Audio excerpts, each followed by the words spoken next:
carnage and has to go for 27. It's 362 for 5.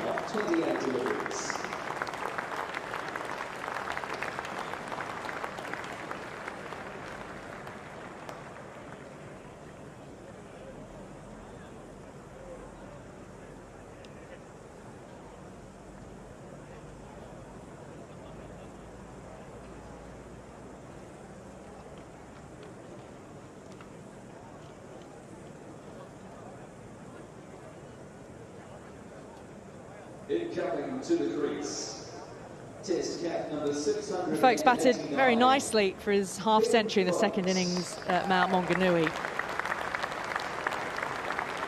Second new ball due in 5 overs after this.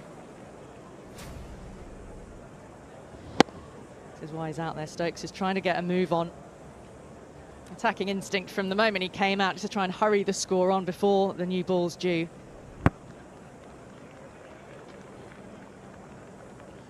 To be a little bit careful here. Actually, careful doesn't come into English thinking, does it? But you could assume, if the assumption is, okay, well, 380's plenty. I don't know if it is. There's a lot of cricket left in this game. This pitch will get better and better. You get another wicket here in New Zealand because they're going hard at it. Now you've got, and England has a longish tail. Now you've got the tail exposed to the new ball, and it will move around. And England could easily be bowled out for something under 400. New Zealand would go, okay, well, we're expecting to actually roll them here, but we know that this wicket, you can play good cricket on it, you can bat well on it, so it's not the end of the world if England was removed for, let's say, any 400, because they've scored those so quickly. New Zealand, I know you could look at the New Zealand batting in the last game and go, it's plenty, but it is a good New Zealand top order.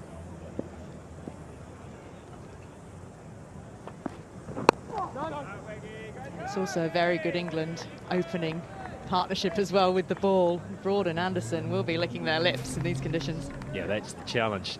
Now this is the ball that they didn't, that hit Stokes.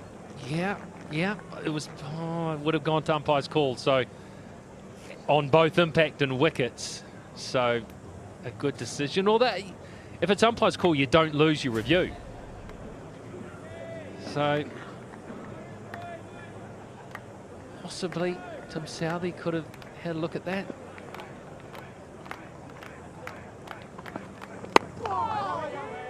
And you get all your reviews back, don't you, in 6 overs? New Zealand, has one remaining that they can use? Yeah, lost one early, didn't they, against Duckett, or a catch behind. And then one to Joe Root as well, an LBW appeal early on day one. Well, it's all academic now because he's out.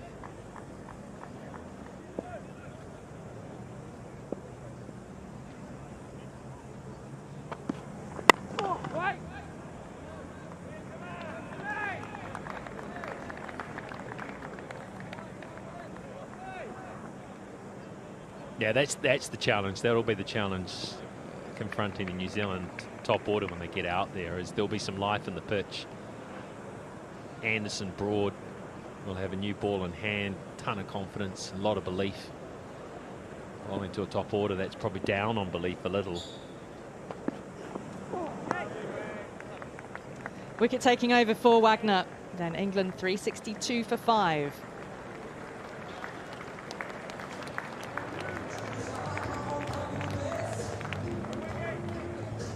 Root continuing, but Harry Brook not able to reach that double 100 mark.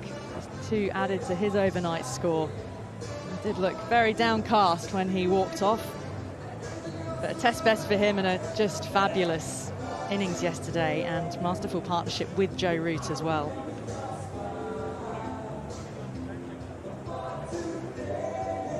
And resuming on 315 for 3, the loss of Brook and Stokes. I mean, they've got some work to do to get up to that 400 mark.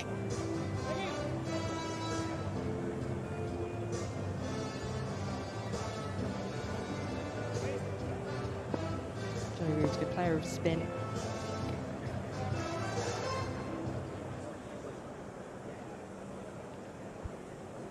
Catches either side of the wicket as well as slip and short leg standing behind square. Yeah, Tom. Yeah, I quite like short leg behind square leg where Tom Nathan is. But he's not there to stop. He stopped a few yesterday. He's not there to stop that little work. He's there for the batter who pushes out, takes the shoulder of the bat onto maybe the top of the pad and away. And because there's a bit of pace and a bit of bounce there, it's likely to go behind square. But that's what Bracewell's got to do. He's got to get the batter pushing forward in defence. Oh, he's fallen over, and that's a stumping. Very confident behind the stumps. Or he's got to get the batter falling off their feet. Either will work for him. Stokes has gotten a heck of a tangle here. Maybe it's the amount of grass on the surface. He's just completely open. It was his front leg. His front spike got stuck in the pitch. It's come a cropper, all right. Oh, it's a moment of comedy, but it won't feel like that for folks. Out without scoring. England 363 for 6 now.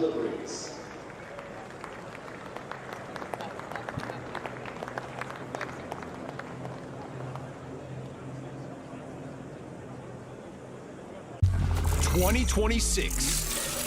It's when history will be made. It's when 3 nations and 16 cities will unite as a single host. The FIFA World Cup is coming, and we can't wait. Watch the greatest show on earth, FIFA World Cup 2026, 11th June onwards. Live and exclusive on United Sports and Z5. At this point, 20 past 11 local time. He's not in as a hawk this time. The conventional position in the batting order for Stuart Broad. I think he'd just probably answered a hawk at this time of day, though. Early day eagle. He's come down, and then I think that front foot's just got stuck. And of course his weight there, folks, was going forward at quite a rate. He's just fallen over. And then he just couldn't. He was too far down to even reach back and get back in.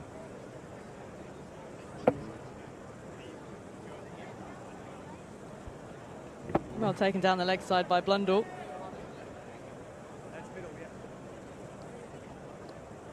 It's a very interesting time with Ben Folkes in the moment in this England side, what with the expected return of Johnny Bairstow to the test team for the Ashes. We've got a test against Ireland before that.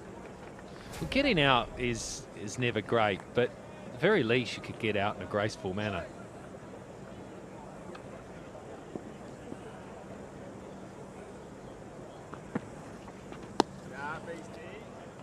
What we see from Stuart Broad. New ball is around the corner. I think he'll probably have a swing at this old ball too. Well, New Zealand now, a really good chance of mopping this innings up. Oh, that wasn't far away. Delicate sort of shot from Broad.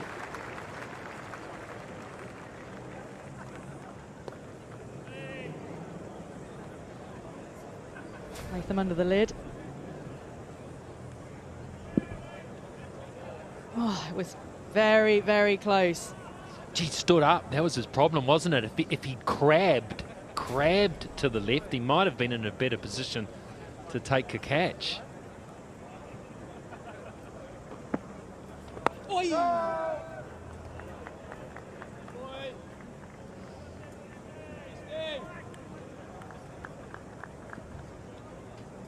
Yeah, the hands went up. Yeah, they went into a defensive position, which is strange because he's a wicket keeper, don't forget.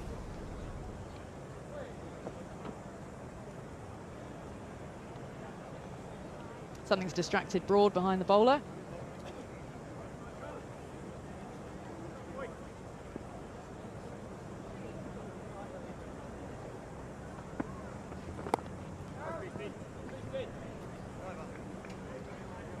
3 runs off the over. The wicket for Bracewell, 365 for 6. 365 for 6 here at the base. Don't chase up David Limber, and obviously I'll pull out all the stops. The New Zealand cricket speed. Doug Speed's in my costume, but there's some beautiful costumes up here, including these guys. It's a beautiful chicken outfit tonight. I have a whole bunch of Well, the eventual partnership between Root and Brook was worth 302. Here you go, KFC for the chickens. That's it. Arguably did not go deep enough into this second day. England would have been hoping that would have carried them much closer to the 400 mark.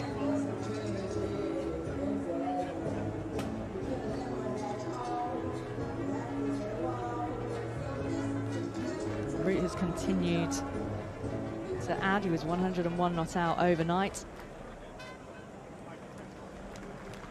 Played a scoop for 6. Sorry, for 4. Very early on in his innings today. Now that's on the pad. Go on, review it. Go on. You get him back soon. It's Root.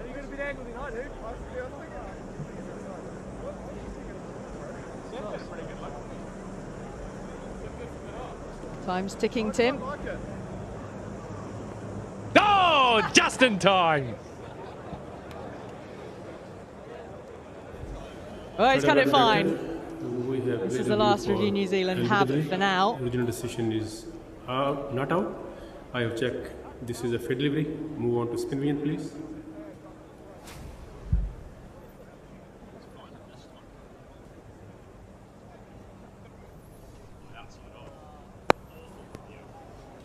Ball is close to the bat. Please confirm with the outrage. Roll forward, roll forward.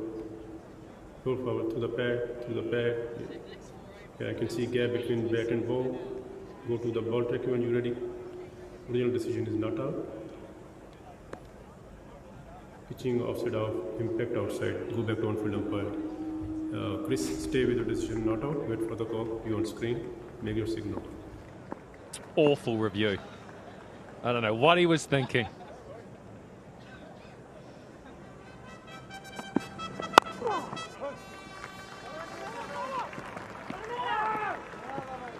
Well, I would definitely be hoping that there isn't a close call in the next 4 overs. No reviews left for New Zealand. I think they're probably just shocked that Root missed one of those sweeps. He has this knack of hitting them. It's hardly ever misses them. These little scoops that he does.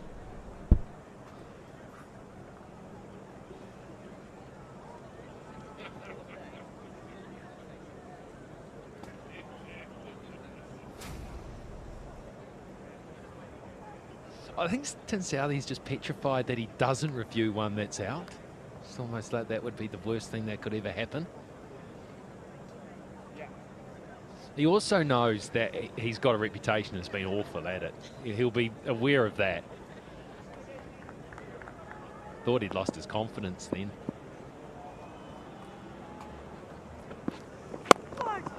Thumped by Broad. Maybe it doesn't matter day or night. The Hawks opened his wings. Well, it's always, when you know that, let's say effectively a tail ender is going to come in and swing, there's always the debate over, okay, do you just bowl normally down the channel, bowl for the edge, or do you go full or short, try to knock them over or bounce them out? I think with Broad, personally, get it up around his nose. I think he's in the mode now where he'll certainly have a go at anything up around the chin or the nose or the grill. Yep. Careful, careful. You did go through that phase, didn't he, after the blow to the face playing against India several years ago, where it seemed like his confidence had gone, but I think he's sort of right back in the mode of having a go. He's got his mojo back in terms of the batting. Well, he was dismissed fending in the last game on a slow wicket. I think he really has got an issue where he gets stuck. He can't get out the way. And so some people thought, you're going short at him. You're not trying to get him out. I generally think he can actually be gloved out.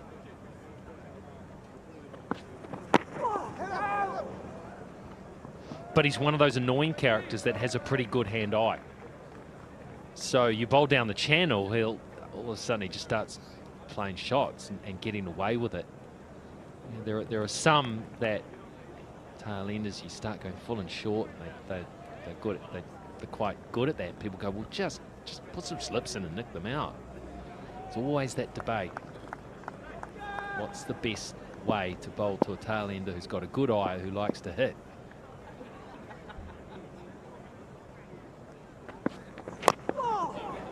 Almost in a tangle. 5 off the over, 370 for 6.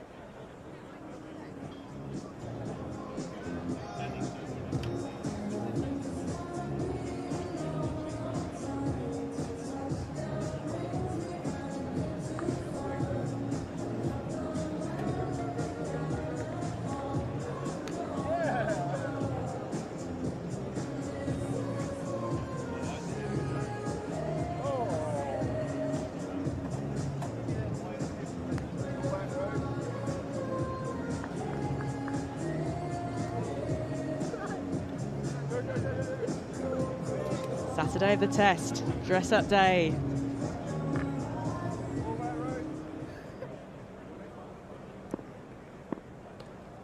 Three overs until the second new ball. Oh, that's been creamed. Right out of the screws, it's another 6 for Root. Yeah, this one is smashed. It sounded fantastic off the bat. The minute this was hit, it was going a long way. And using that little bit of turn, a little bit of bounce, and no, down. Yeah, disappointment in the crowd. Safe. Yeah, we do need to actually make people aware of something. We haven't kept up with the rules. You don't get your reviews back at 80 now. You get 3 for the innings. So they've changed that recently. An extra review was brought in, wasn't it, because of COVID, when neutral umpires were done away with. Some umpires weren't travelling. A short fine leg in place. 2 out at deep mid-wicket on the leg side now to Root. Right in that area.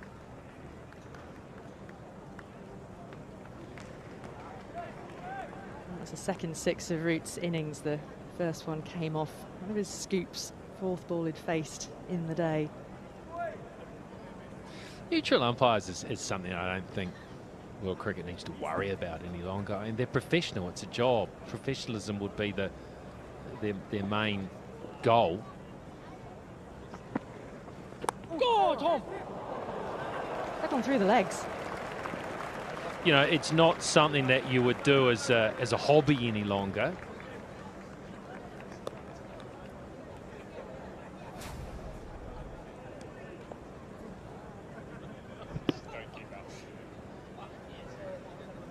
Double nutmeg.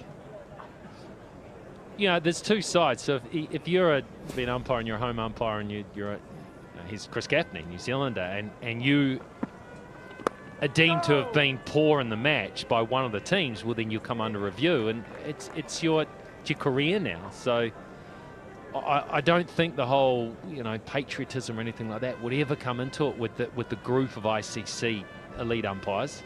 I think it protects it against perception of bias, which can be just as important as actual bias. And these umpires are all such pros and highly trained and monitored these days, as you say, assessed as well.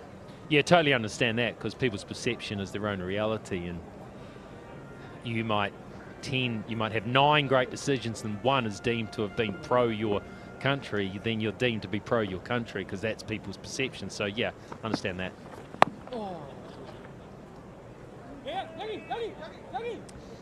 381 for 6.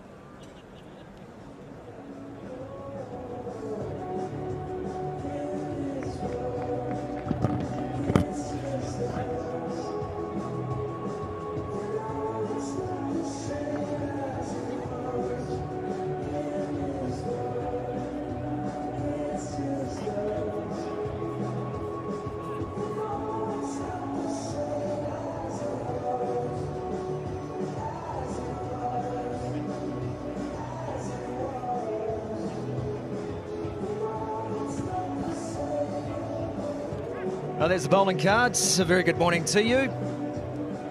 Scotty and Mac joining you for the next half hour. And Neil Wagner bowling from the Chatfield end. It's on the pad, and Wagner pretty much the only person in the ground interested in appealing that one. Morning, Mac. Morning, Scotty. No reviews left, so waste of breath for Neil Wagner. New Zealand have used up their 3. Mark Richardson was quite descriptive about the use of the reviews and how good and bad they were. There's a little bit of glove on that. Just a little bit of glove. New ball not too far away that New Zealand will be looking forward to. Oh, I'm sure that Tim Southee and Matt Henry in particular would have loved time to just go by very quickly this morning. Instead, it's been another boundary fest. And he goes after that one. Stuart Broad, he's not going to die wondering today.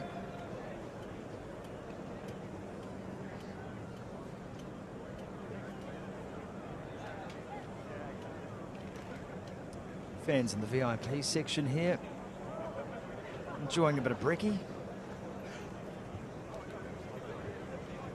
Hope they finish that bacon sarnie, that's a waste. Top quality hog gave its life for that breakfast. Goes again. And he'll get a boundary here, Stuart Broad. Sometimes, Mac, swinging hard is the best philosophy if you're going to play like this. Well, it's the way Stuart Broad plays. Shut the eyes, swing as hard as you can. Doesn't matter where it goes, as long as it runs away for 4. New Zealand have done well to pick up the 3 wickets this morning, but the runs have continued to flow. England still in a very strong position. Really looking just to put the icing on the innings. Just top it off with some quick runs. Get above 400. It's full, a bit slower. Still a single. Yeah, we were ruminating earlier, Mac, about what we thought England might be aiming up on now. Those 3 wickets this morning may have just forced a change of mindset. Well, it doesn't look that way. I thought at the start of today, maybe 500 would have been a reasonable target, or do you think they might have settled for a few less?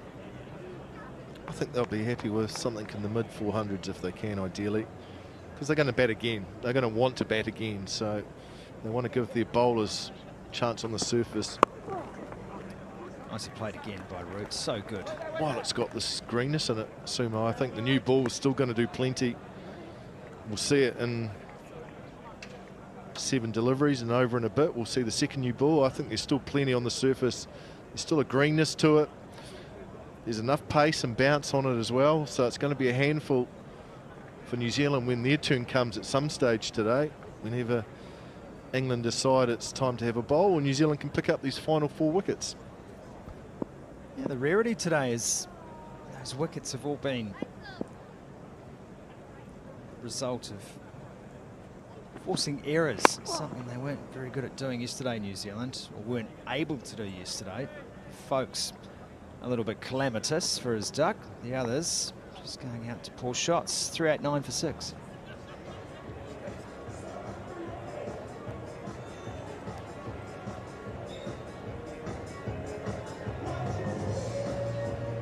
Wellington College, bottom left of your screen. There'll be cricket there today. I believe Scots College from across town have turned up Wellington College for a game today. That'll be a heated rivalry, I'm sure. Basin Reserve, beautiful from our drone shots here today. Wellington City in the background.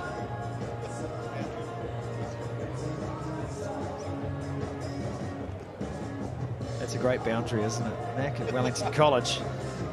You're attacking that short side. You'd be disappointed if you got caught out on it too. It's about 25 metres. It's a big ask sliding into that building though.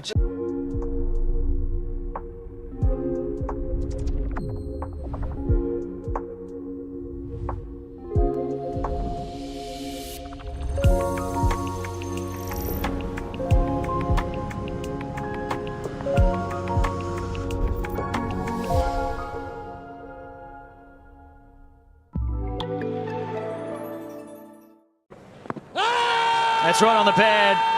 Is it a Jason? Rod Tucker says it is. And there's going to be a review straight away. Third umpire director, we have a play review for LBW. Original decision is out. I have checked this is a fair delivery. Move on to pavilion, please.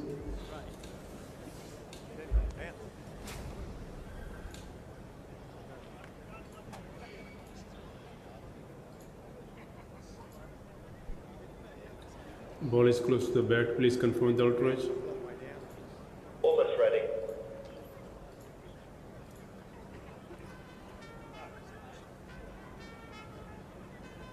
Road waiting for the outrage.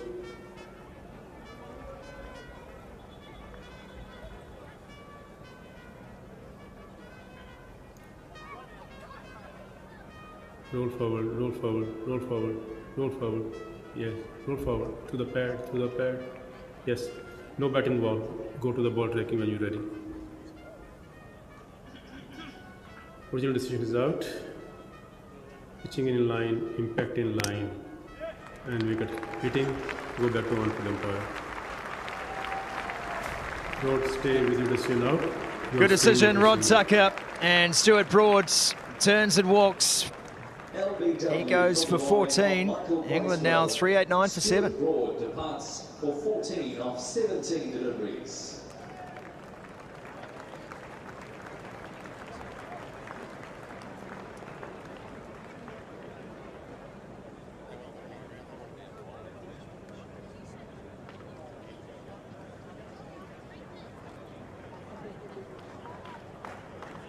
Incoming to the crease. Test cap number 699, Ollie Robinson.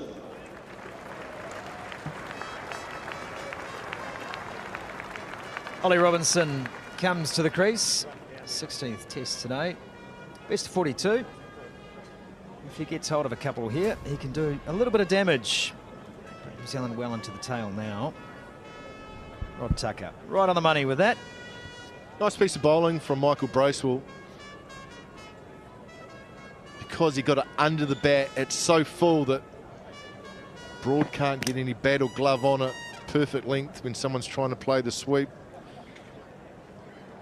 Picks up his second wicket. It's well deserved for Michael Bracewell.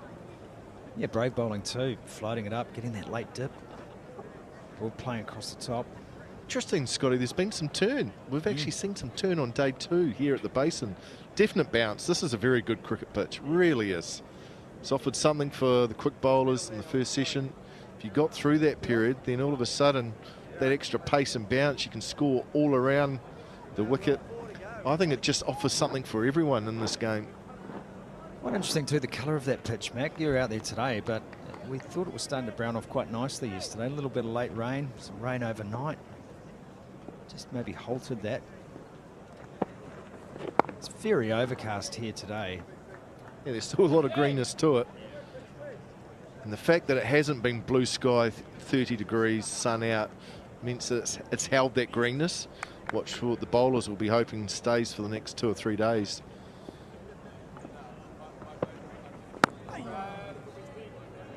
Because on previous test matches, we have seen it brown off rather quickly, haven't we?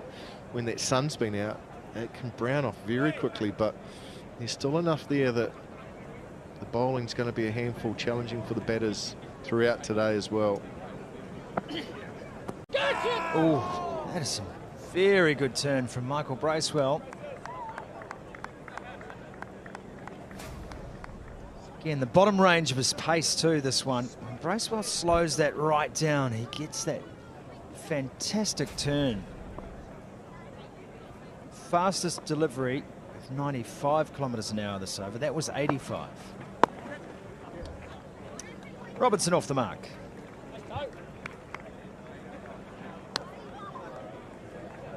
.390 for 7.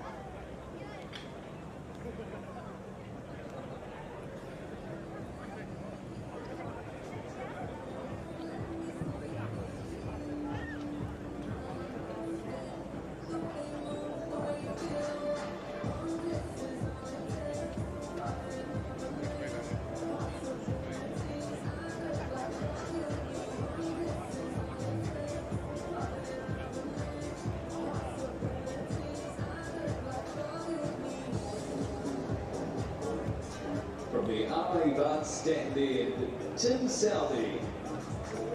New ball has been taken by Tim Southee. Here's the fall of wickets so far. Back-to-back wickets with Stokes and Folks. New ball has been taken. One over to go before drinks here. Tim Southee with the seed in his hands. Ollie Robinson on strike. Very still day here in Wellington too. Breeze not as significant as it was yesterday, that's for sure. Some shape for Southee.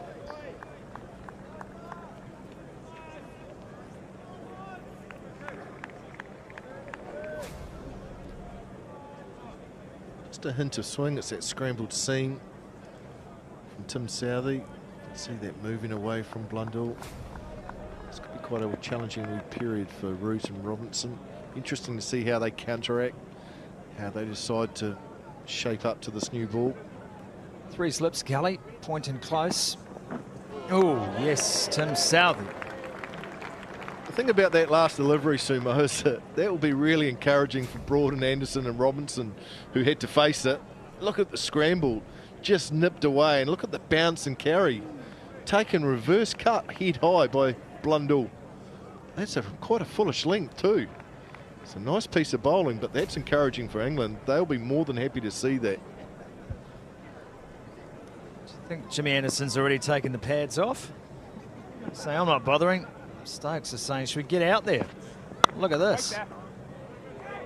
Oh, and a misfield, a rare misfield from New Zealand. Look at these two, scheming, smiling, thinking.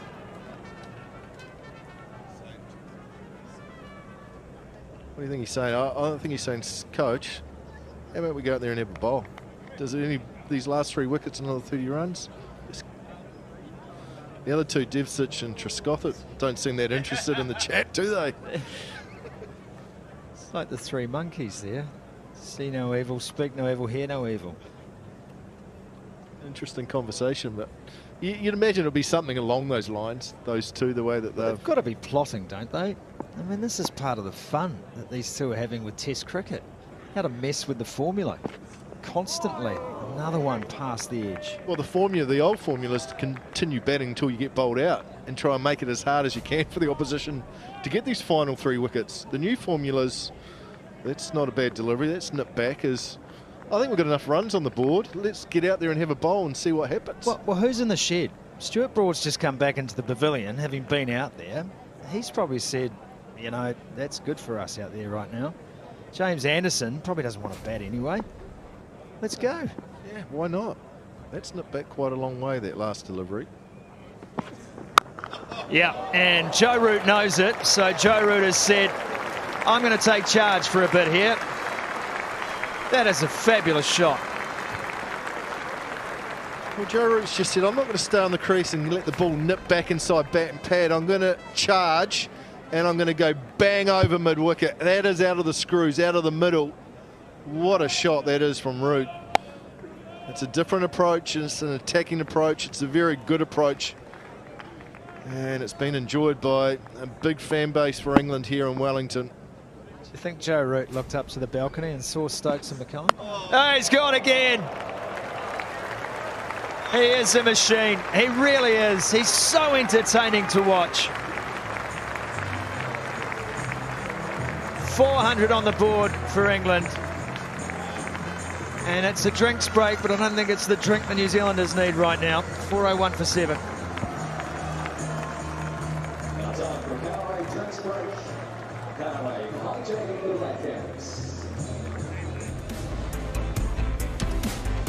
England in control. They have brought 400 up here early in the first session on day 2. Joe Root has just cracked Tim Southee for 6 and then wrapped him over the slip cordon for 4 more. He's on 142. Brook was the first dismissed this morning for 186. Caught and bowled Henry. Wagner got his first wicket as well, but here is this effort from Matt Henry. It was a superb catch. All reaction from Matt Henry. It's hit hard, wasn't it, from Harry Brook?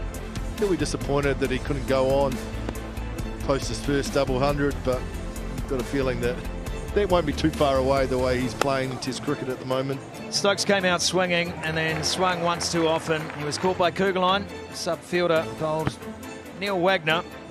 He was always going to play this way this morning. Live by the sword, die by the sword.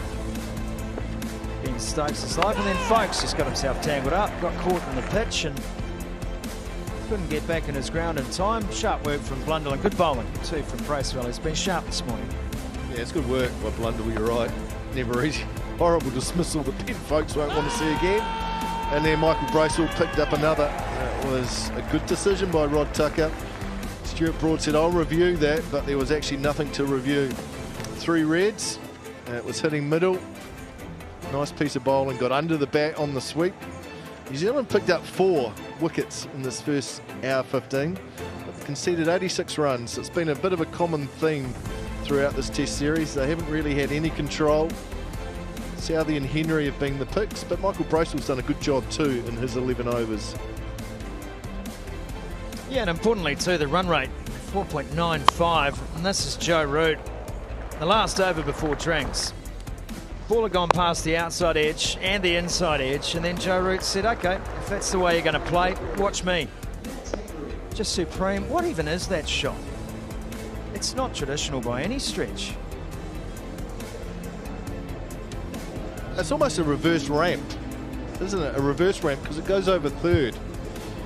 It goes over first slip. And he plays that shot so well. He's done it a number of times to Tim Southee. Seems to really enjoy doing it to Tim Southee, which I'd imagine is frustrating, maybe Tim Southee, just a little bit, because I wouldn't want someone doing that to me. No, Tim Southee's not enjoying that at all. Here's Matt Henry now. He's played late, fended down to the slips. It's a nice shot, actually, from Ollie Robinson. Watched the ball all the way onto the bat. Yeah, that run rate, Mac, again, 5 and over, essentially, for England. For large parts of yesterday, that run rate was about 3.8. Yeah, and you feel that it's been more controlled from England this innings than perhaps what we saw in the first test, where it's a little bit more destructive, a little bit more brutal at times. And I think New Zealand bowled better. The running between the wickets has been excellent. They've scampered through, picked up singles, rotated the strike really well. But the bowling's been better from New Zealand. Southee and Henry have had a control, you would say, over the run rate. But Mitchell and Wagner certainly haven't. They've gone after those 2 bowlers in the lineup. Definite game plan to try and put them under pressure, to force New Zealand to have to use Southee and Henry more than what they want. And it's worked well. It's also why the off-spinner Bracewell's bowled 11 overs on a very green surface. Yeah, and even more impressive is his economy rate, which is pretty good, all things considered. Considering the way England are trying to play the game. Now, you mentioned the running between wickets. I mean, there just shouldn't be a single there. You're hitting bump and runs like it's a one-dayer. Sometimes I think that's more frustrating for the fielding team than it is to see the ball go over the boundary, because you're thinking to yourself, really? Yeah. Every ball? Yeah, it's annoying from a bowling point of view, isn't it? You're trying to bowl to a plan, have half a dozen deliveries at a batter to work through that plan, and then they just keep rotating the strike. They've done it well. They've used soft hands, just dropped it at their feet and run. Communication's been good. It's been frustrating for the New Zealand bowlers. Well, that's just a no look. That's just to put some wood in front of the ball and see what happens. And that's what's happened. It's gone for 4. Seriously, if it was a marble, he'd still find a way to hit it. It's ridiculous. There's a bit of Dilshan about that. The Dilshan scoop. It's not far off, except it's not white ball, it's red ball cricket. Audacious, Joe Root. It really is. Now, he's had a decent crack at Tim Southee with his shot. He said, I might as well try it against Matt Henry and see what happens. It's the second new ball. It's the second over of the second new ball. There's no respect at all. 0 for this new cherry. 0. No, and again, short. Pulled away, and there's a man in the deep. It's Neil Wagner. Backward. Absolutely 0 respect.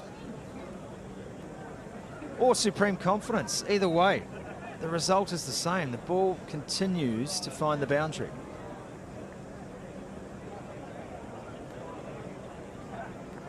It's 10 boundaries today. 10 boundaries already today.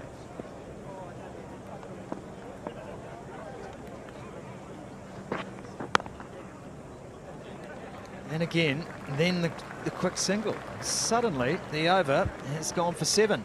It's the end of it. It's 4:08 for 7.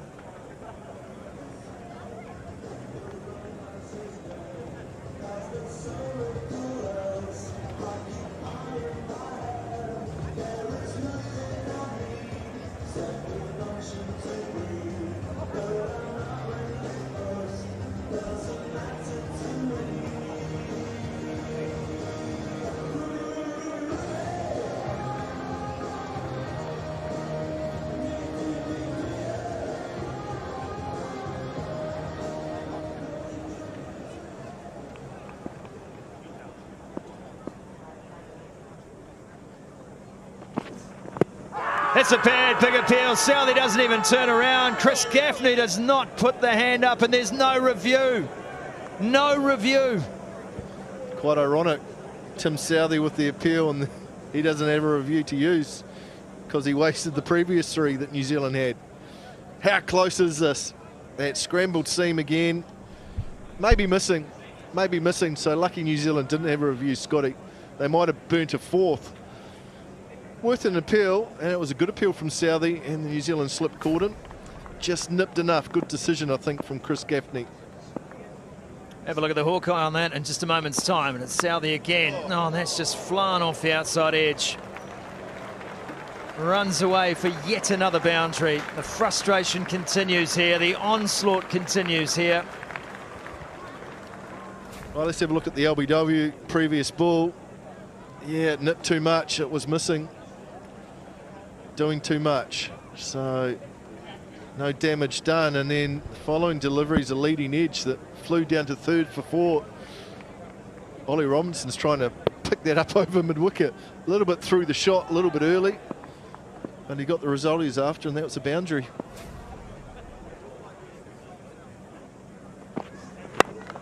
Oh, over the top.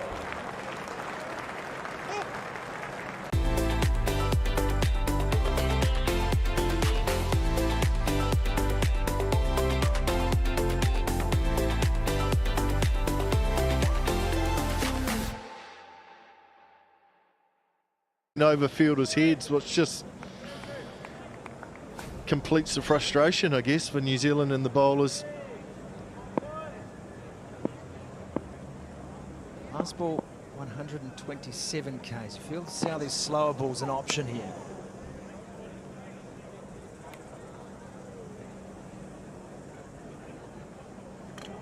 The thing about Tim Southee, he's got a dry sense of humour, and you can see that wry smile. He would have said something, I think, to Chris Gaffney on the way back. He does have a sense of humour, so I guess as a captain you have to. It's being tested. Yeah, it is being tested over these 2 test matches.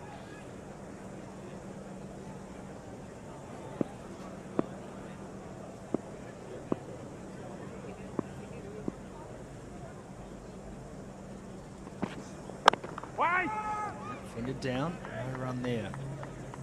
Of course, there's also a great chance to pick up some cheap wickets. The lower order in, 3 wickets left. All of a sudden, 1 for 79, you pick up another 3, you end up with 4 for. And you walk off thinking, oh, it hasn't been too bad. Yeah, stats. 6 off this over. Run rate's exactly 5 for England this innings. Last ball. It's a good nut. Finish the over. 4-1-4 for 7. Still enough deliveries going past the outside edge, isn't there, of the second new ball.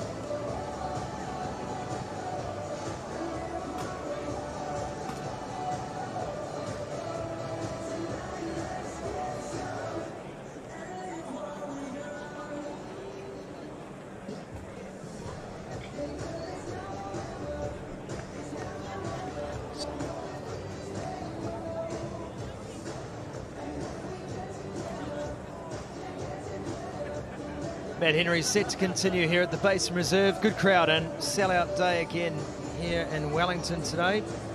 Welcome along to Spark Sports coverage of the second test. Great to have your company. Here in New Zealand's capital city, which may be gloomy, but no rain, and that's a good sign.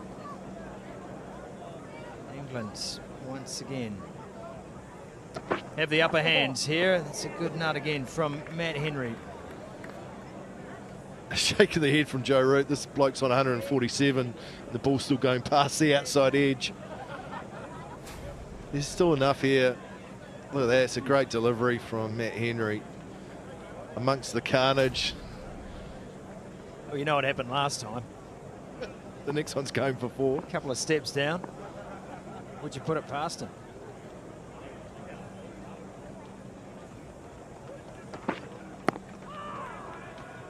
Off the bat, onto pad, I think. Optimistic appeal. Well, there's 4 fielders. Not bad from the scoreboard, Scotty. It's not a bad view. There's Coops. How did he get in there? Gets around, doesn't he? Sure Old does. Simon, he's all over the place. Not a bad vantage point there. He's probably the youngest cameraman here. There's no way the old salts are giving up their static positions. That one's just turned around the corner, just a single. You couldn't see Jane or Earl or Sass ever letting someone like Simon on their camera. They say, no, you get that thing on the shoulder, son, and you get up there in the school, but look at them. That's the prime spot up there, isn't it, in the RA Vance stand? It's the RA Vance, although, I mean, it's not exactly warm, top of the RA Vance, but they're looking down the other end there.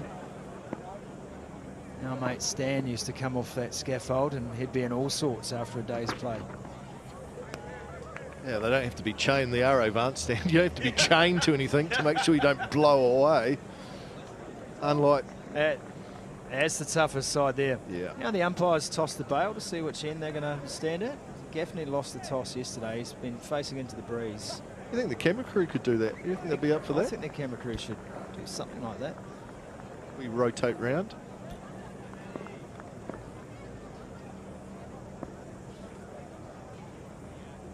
Very territorial. Do a great job, and sometimes this place, the Basin Reserve, is the toughest place to do that excellent camera work, the different winds that you get here. Well, that's why they're sought after around the world. So many of our New Zealand camera folk work on some of the biggest sports productions in the world because they don't mind being chained to a scaffold for an entire day and 40-knot winds. Been all around the world, that one.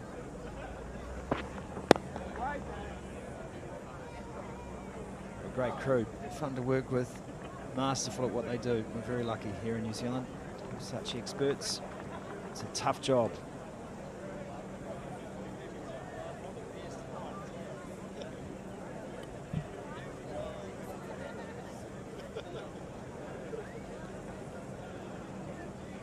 I'm getting all sorts in this commentary box here now. I think some. There you go. And just take a single off the last over and make Matt Henry dive for it. The torture continues. 4:17 for 7. He's okay, Matt Henry. He's okay. He does spend a lot of time on the ground, Matt Henry. Diving around. We saw a couple of instances yesterday. He just lost his footing. New Zealand starting to go through the overs. 84 bowled, 5 bowlers used. Wickets for Southee, Henry and Bracewell. And Neil Wagner picked up Ben Stokes this morning.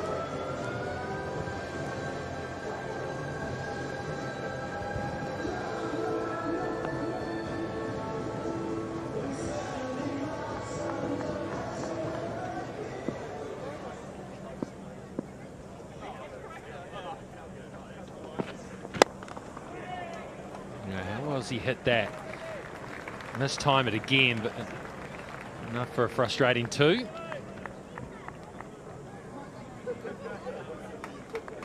Sort of been thinking, oh, New Zealand's taking wickets here, going to bowl England out. And then I look at the scoreboard and it just keeps ticking over.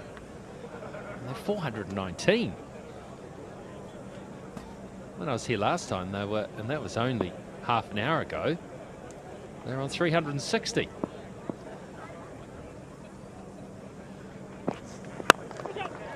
That's nice. Hasn't timed it brilliantly again.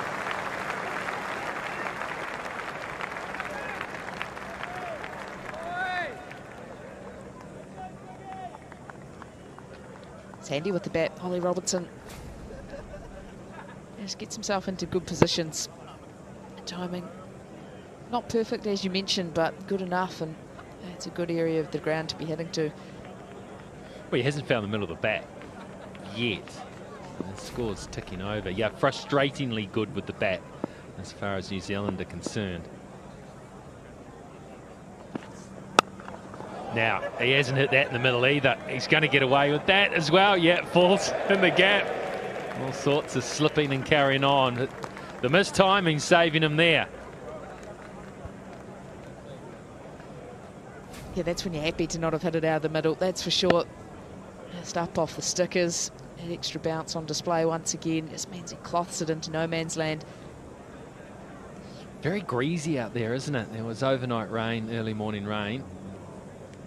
The outfield was a little bit wet when the game started. With the Southee, was never going to dry much.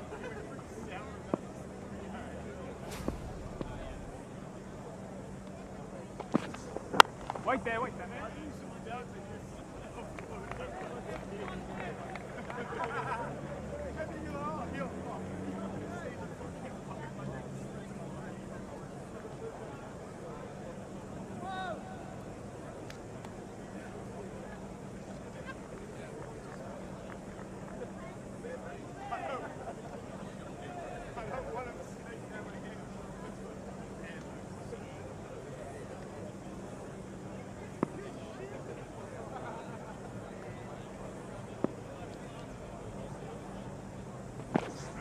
Wait.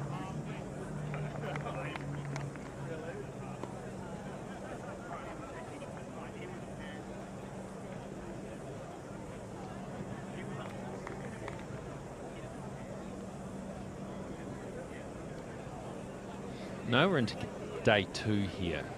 But of course there was overs lost yesterday. 84, nearly 85 overs. So, I mean, that's a day's cricket. You've gone for 423 in the day.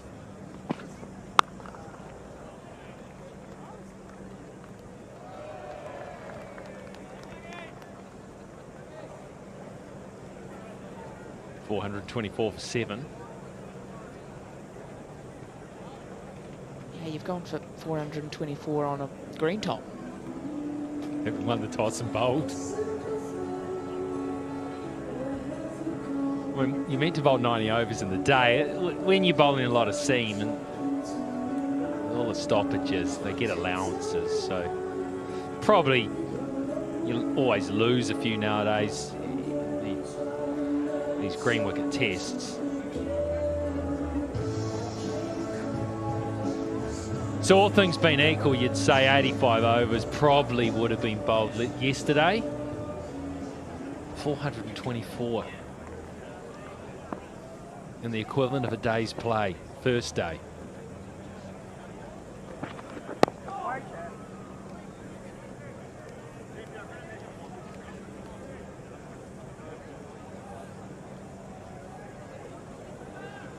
There's plenty still on the surface as well, that's for sure.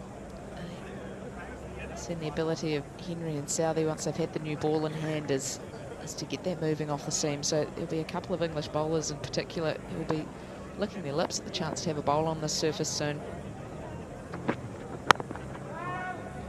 What would fascinate me is if, let's say, David Boone, the match ref, wanted out and said, right, I'm calling the game off and we're going to start again now. So we're starting again now, and even with everything everyone's seen, if you won the toss, what would you do? I think you'd still bowl.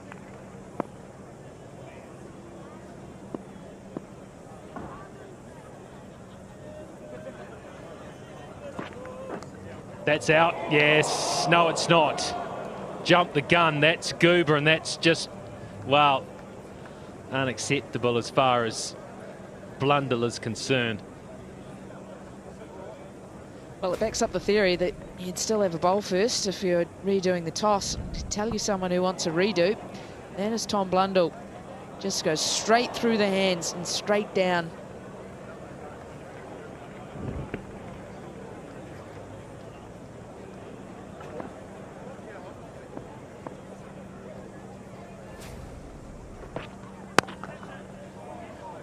Oh, that'll help. That'll help a lot. Oh, you just... Oh, I've nicked one. I should be out. I just got some catching practice. Pops it up. Thank you very much. Oh, there you go. Hasn't cost anything. Good reward from Matt Henry, who's been good again this morning. Putting the ball in the right area, and that's just up off the stickers once again. Spoons away to Tim Southee at mid-off. Well-earned wicket for Matt Henry. Robinson goes for 18. England now 424 for 8.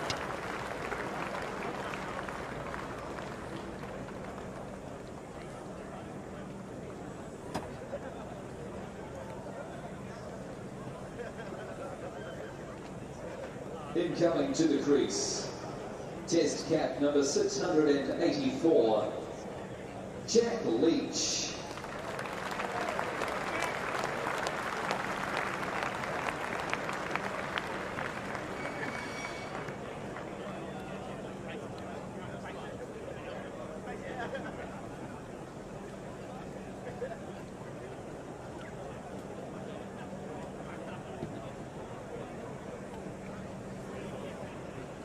Jack Leach comes into bat, number 10 at the fall of Robinson's wicket. It just looks to me, Frankie, like a handy tail ender wanting to play the new English style, just not quite having the skill to do it.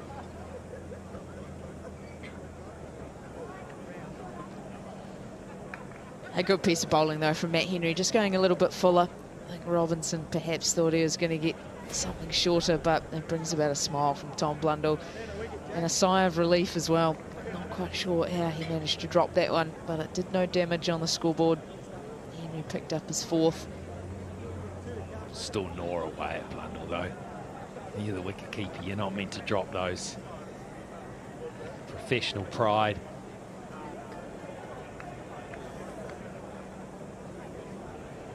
Well, he's got a chance at 5 for here, Henry, as well. Coming back into the side after missing the first one due to the birth of his first kid.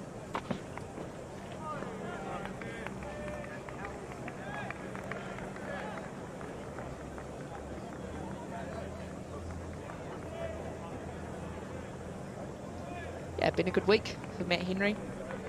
Welcoming daughter Annabelle.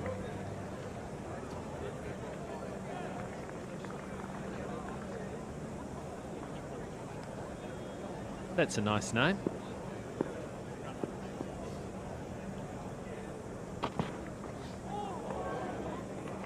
$424 for 8. Well, good to know you approve of the name. Oh, I sort of have to. That's my daughter's name. Can't exactly say, what's he named that for? Well, you look at the difference in this game so far, and I know it's only started, but that magnificent partnership between Root and Brook.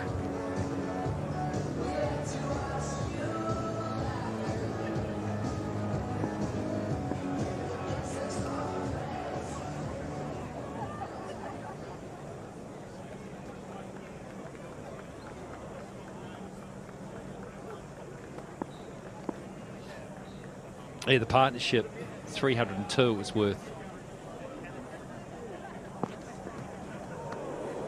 It's a big heap-ho. But you take that out, that partnership out. Don't forget, the ball's moving around. New Zealand had their tails up. Won the toss. Yes, what a great toss to win. We're into him here. There's plenty of life in the surface, and that was just taken from them. Well, I had the feel the whole time that it had the possibility of being a surface where if you picked up 1, you could pick up 2 and 3 reasonably quickly. New Zealand side were able to reduce England for 21 for 3. But then there was a rather long wait. And he wants to have a right go here. He's going to turn down the singles. And that would have been the little bit of hope that New Zealand had throughout that partnership, even as it was developing and on and on. There was still that feel that if you could manage to find a way to pick up one, you could very quickly pick up another two after that. And as they've shown this morning, it has been their ability to pick up wickets in regular. बाबूजी के गुजर जाने के बाद ना बेटा एकदम अकेला पड़ गए थे, कभी कर्जा कभी ब्याज। फिर एगो दिन लगा कि कोई अपना भी साथे खड़ा बा, मुसीबत के टाइम भी, बुआई और कटाई के टाइम भी, बीज से लेके बाजार तक, बस ई साथ ऐसे ही निभाते रहिए। 12 साल किसान कल्याण के, 12 साल विश्वास के, विकास के, जन कल्याण के। Take them on then. He's just going to take them on regardless. Finds himself on 149. Leach now has 3 balls to face.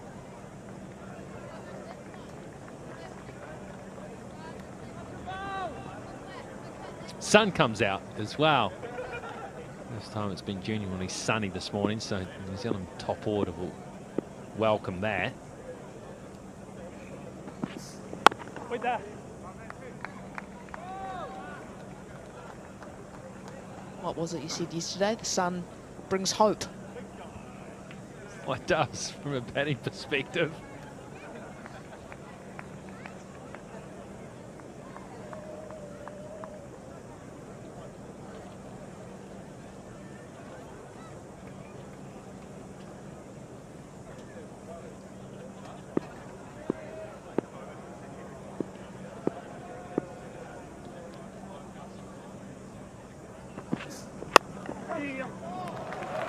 Low on the bat, quite a nice shot from Leach. She'll pick up 2. So I'd say he's got a free license to swing here, but Root will not want a single or a 3.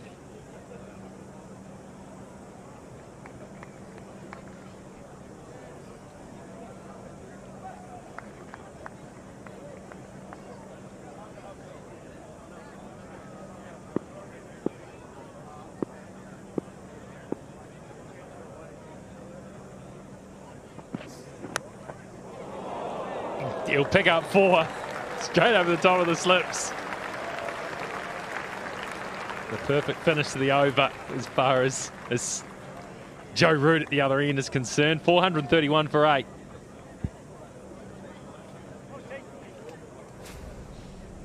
That's excellent result. If you're England, if you're Jack Leach, it's really straightened up. Southee looking to go through the leg side as Leach. Thick outside edge runs away for 4. Big smile on the face. It's not how, it's how many.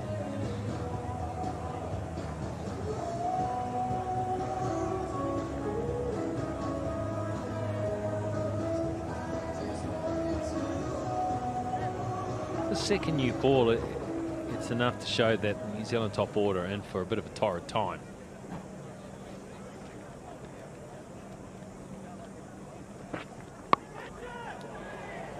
Gee, that's a half a chance. No, it's all the way.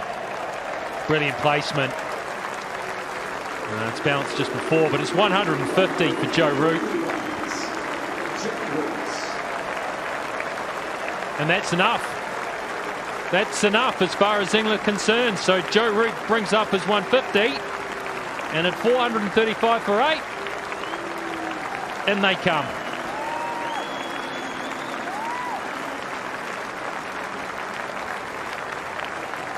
Incredible from Joe Root. 14th score of 150 or more throughout his career. Incredible innings of patience early on. He was able to really flourish at the end of it. Well, did that sneak up on the New Zealanders? I think a good declaration there. 435 for 8. They think they've got enough. Maybe this could catch the New Zealand openers slightly unprepared. We can see England's score on 153 not out for Joe Root. What a performance that has been for him. But story of the innings, once again, Harry Brook. What a magnificent innings that was. 186 from 176, and it didn't even look like he was really taking risks. It was just skill. Magnificent. Bright and breezy, 27 from the England skipper Ben Stokes. Not much other than that, but that massive partnership of 302 between Root and Brook is the reason why England find themselves at 435 for 8 declared after what is effectively less than a day's play. New Zealand bowlers, it was hard work once again. Tim Southee toiled away 1 for 93. Matt Henry on his return after missing the first game due to the birth of his first child. 4 for 100. I thought he looked good, and I thought he looked pretty dangerous actually early on today with the ball in hand as well. Neil Wagner 1 wicket, had some issues, and I thought Michael Bracewell bowled well. Got some spin and bounce as well. He got 2 for 54 for his work. 435 it is. England are happy with that.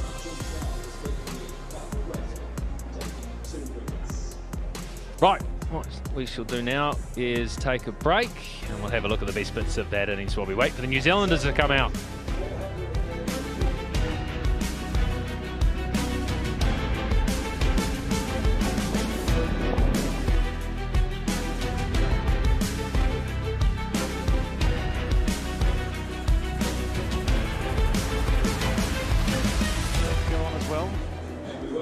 Yeah, if England get this right now, we've seen this morning how there is still life in the pitch and life in the new ball especially.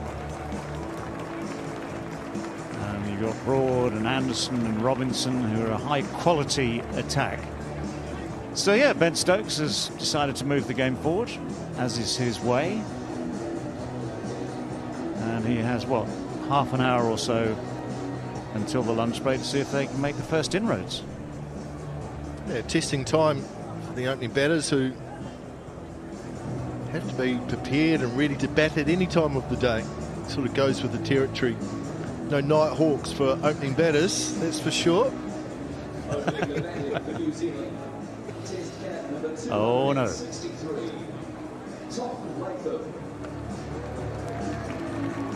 Yeah, Latham and Conway against the 11 of England. Anderson still going strong, currently ranked #1 in the world, which is an extraordinary thing for a 40-year-old fast medium bowler to maintain that ranking, maintain that productivity.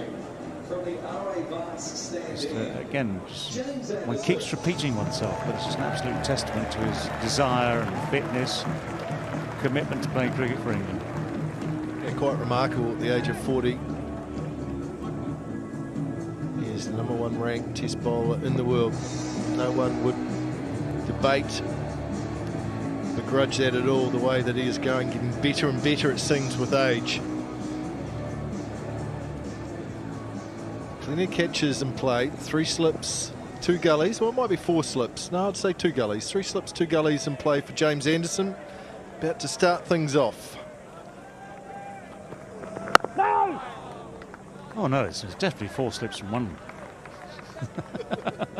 There's a gap between third and... Yeah, it's just a bit of a gap, nothing serious. Well, I'm interested to see how much swing and movement there is. We saw some for New Zealand for that second new ball. Just the confidence of New Zealand's top order that got blown away.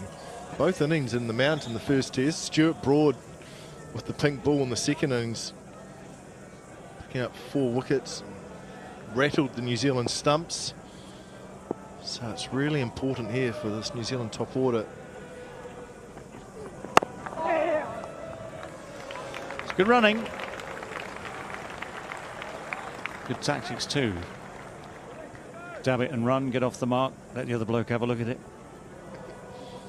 Safest place to be is at the non-striker's end, some would say. We saw it from Joe Root and Harry Brook. They were excellent in terms of rotating the strike. Some very good left-handers here for New Zealand. Conway played well in the first innings in the first test at the Mount. He scored 77 from memory, I think. Played nicely. Missed out in the second. Short leg in play. I didn't see that from New Zealand, but I think it's a good fielding position. just in case there's an inside edge onto that thigh pad that just pops up, brings Ollie Pope into play. 4 slips and a deepish gully now. Correct.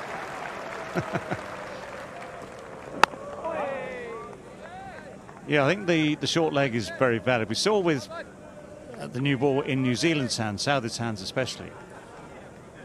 Compared to Mount Maunganui, there is, as we've said many a time, there's that little bit of extra bounce here. And when you get a bit of bounce and that movement that we saw, and you've got a bit of uncertainty from a batsman with the lengths and lines and that bounce being crucial, the inside edge onto a pad, thigh pad, is a distinct possibility. Oh, there goes some movement back, but that bounce has saved Conway.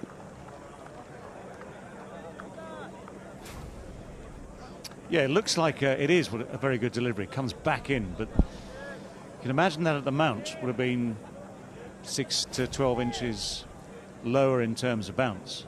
So actually on length alone there, you can leave that for now. And that's what Conway's done, but if it's a yard fuller, look out. It's the plan that Jimmy Anderson will be working to. There it is there, that is a peach. There's a peel behind. There is some interest here from England.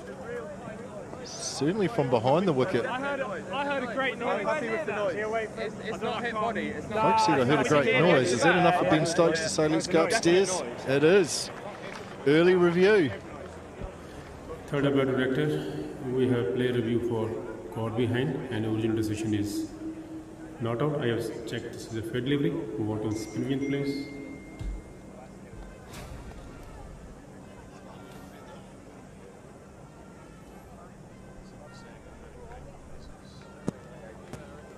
Ball is close to the bat. Please confirm with the outright.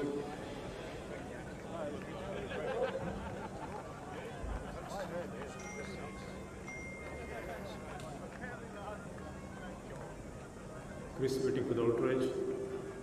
Roll forward, roll forward, roll forward. Left is spike and ball next to the bat. And I can't see any gap between the bat and ball. Finger goes up and England have their first in the very first over. Conway shakes the head and walks off. Another test wicket for Jimmy Anderson, and New Zealand lose their first. Impressive piece of bowling. Lovely piece of bowling because he pushed it just that bit further up. So you got it slightly fuller. You commit the batsman, Conway in this occasion, to the shot and the thinnest of edges. Good review, great review from England. Great feedback from short leg, great noise from folks, no body involved. And the net result is the first wicket with Devon Conway gone for a duck. New Zealand 1 for 1. The incoming black cap to the crease. Test cap number 248.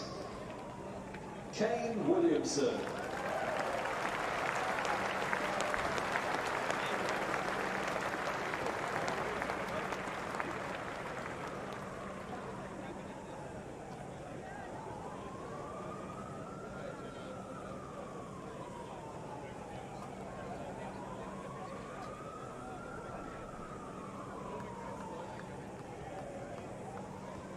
Kane Williamson makes his way out to the middle.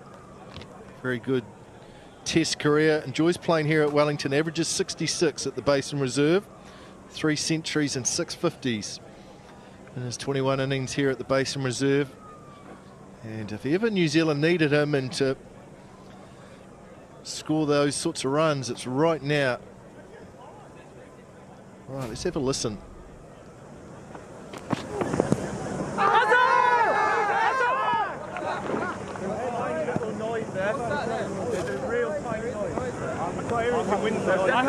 I heard a great noise. It's not hit body. It's not hit body. Was he near the edge of the bat?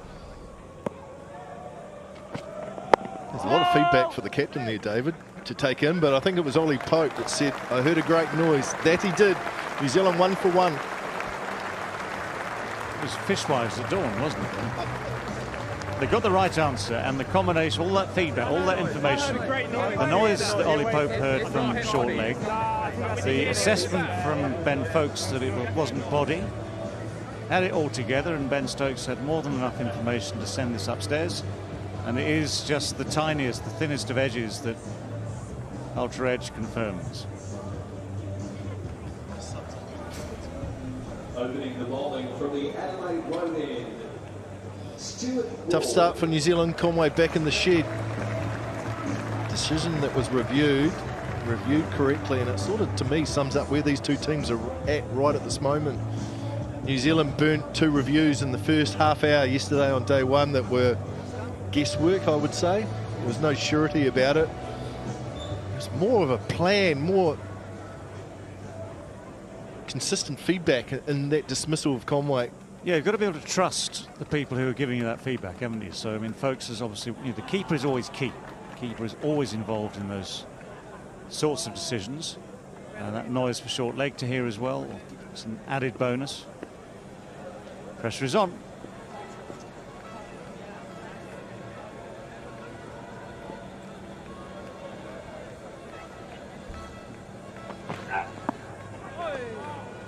Down the leg side from Stuart Broad.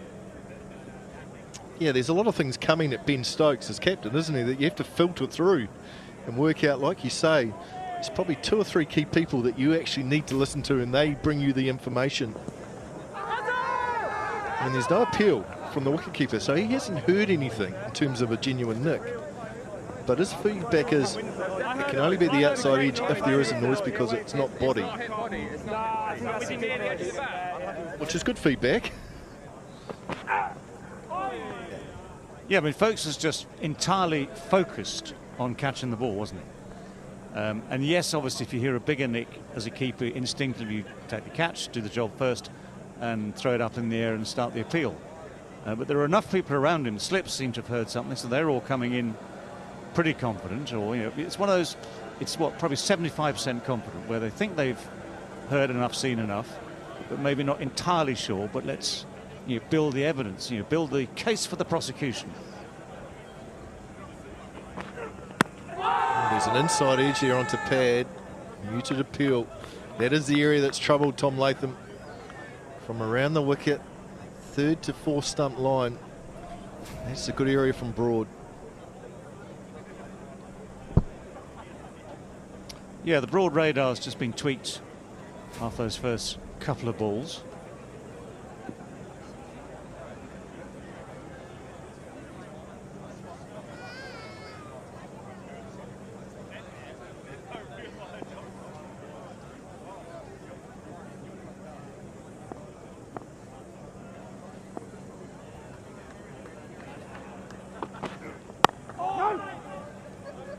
You look at Tom Latham, who's very disciplined around his game plan and his defence.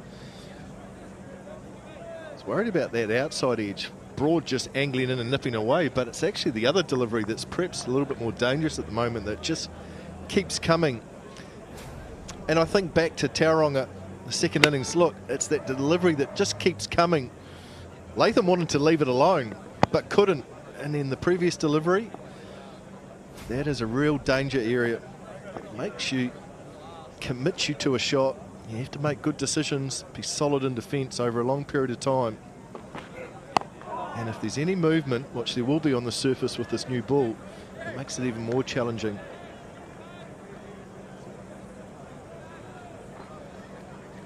Yeah, as an opening batsman, actually, to be fair, you're always going to be challenged by a new ball. And if it's, you know, you're trying to cover that little bit of something outside edge, inside edge, and obviously you're watching the ball to make those last-minute adjustments as best you can. Play it late, so you let the ball come as far as it can towards you. Just play it as late as you can, I think, is the best way with the moving ball.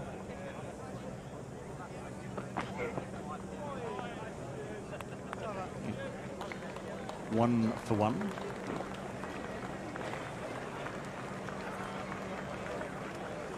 Yeah, you're trying to play tight, aren't you? You're trying to be solid in defence. You're looking for something that you can score off as well.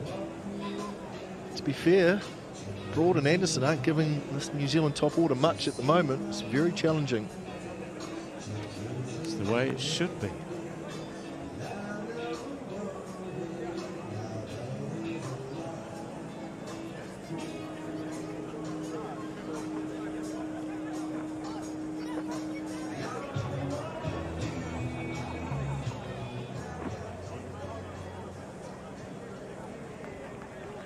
Paul Young into the test side. Pads on, ready to go. Adding strength to this New Zealand batting lineup. It's going to be tested. Williamson off the mark. Eases that through point. Well, this is the challenge that the batters have got. The first one nips in, some extra bounce, and then that one just goes across. If it had nipped back in like the previous two, it would have hit the middle of the bat. But that is just quality fast bowling. Yeah, and the other point is just it was a 1.5 foot fuller. So close enough to get the... If he'd gone back to the original length, it would have been one of those ones that misses by millimetres, the odd centimetre. Talk about batters having to make adjustments to surfaces in terms of pace and bounce, but bowlers have to be very quick to find the right length that I think attacks the top of the stumps and drags the batter forward as well. Well, you've got to commit the batsman to playing, yeah. And it's something which these two, despite their qualities, didn't always do. Again, look at that. I mean, that is much fuller, trust me, much fuller than Jimmy Anderson would have bowled, say, a couple of years ago. And you used to watch him the new ball, and with Stuart Broad at the other end, on pitches that were doing a little bit, and you'd see the ball going past the outside edge, past the inside edge, looking like they're bowling brilliantly, but not picking up wickets. And then now they're being persuaded to push it further up. And to me, it's no coincidence that this new regime giving Anderson and Broad as much confidence as each and every batter to be slightly different. The fact is that Jimmy Anderson is #1 in the world because he's picking up wickets. Stuart Broad is back in the side because he's picking up wickets. And this is the time to strike when the ball is new. Because that fuller length's more dangerous. Quite often you hear that style of bowling that you talked about, touch shorter. It's called a pretty length. That looks pretty, goes past the outside edge. That's a good area there, but actually doesn't trouble you. End of the over, 2 for 1. Actually, no. The umpires are just coming back to have a chat. I wonder what they're chatting away. Still 2 deliveries left in the over. Went a little bit early there. Shocked us all, Macca. New tactics from New Zealand, just playing the 4-ball over. We started at 8, didn't we? We've gone to 6. Why not try 4? Just a wee chat between the 2 umpires. Finds the gap, and there is plenty of gaps in this outfield for the New Zealand batters. No real timing, but he'll pick up 2, Will Latham. See, again, a couple of years ago, that would have annoyed Jimmy Anderson, the fact that there was a space for runs. Because they used to just bowl tight to squeeze the opposition and allow the pressure to get wickets, whereas nowadays, push through the gap. Okay, turn back, have another go, keep it full. Enough balls in the right area, there will be a mistake at some stage. It's a solid forward defence from Tom Latham to end the over this time, 4 for 1. He actually looked very good in defence in the second innings, did Tom Latham. Of all the New Zealand top order, he probably looked the most comfortable till his dismissal. So he's worked hard. He's very disciplined around that off stump. He'll just be hoping that perhaps he had a little bit of luck mixed in with that, and it's his day.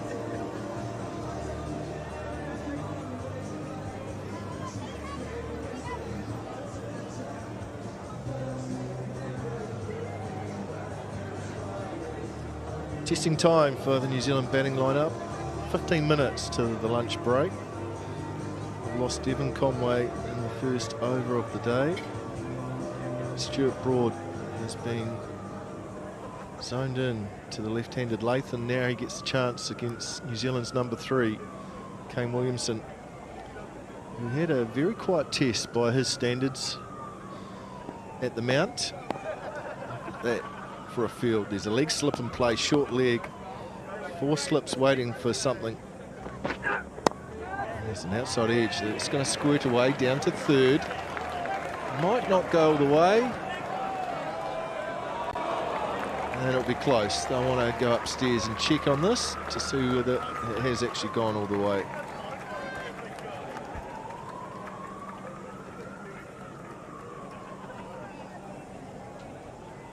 Yeah, it's Harry Brook who chased it all the way, and it's close. It's mighty close, isn't it?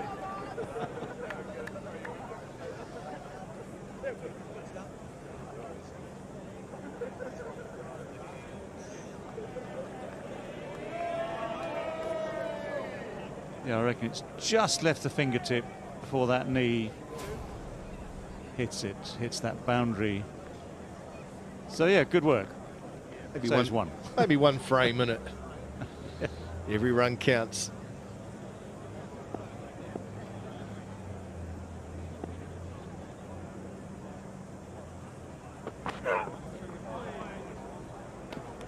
Quite got the radar here yet, has he, Stuart Broad? There's been a number of balls down the leg side. Don't panic.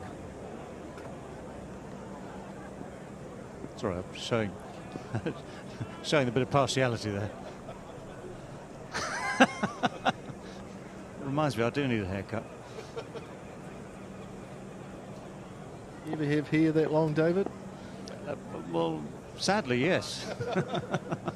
Surely you never had a shirt like that, though. Sadly, yes. 2 ticks. So if you go back to my school photographs, first 11 in 1970 something, not quite that long, to be fair, but not far off. There's nothing wrong with a colourful shirt in the right place. It's called Hawaiian shirt. Well, it can be Hawaiian, Caribbean, African. Is there a Wellington version? I'm not sure that's it. Oh, there goes that shape away from the left-hander that Broad's so well known for.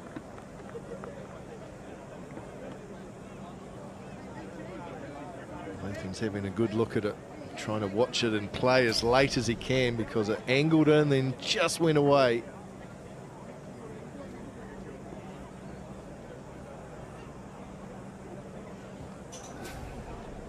Next one will probably keep coming and attack off stump. And that is the skill and the quality that these 2 great fast bowlers possess.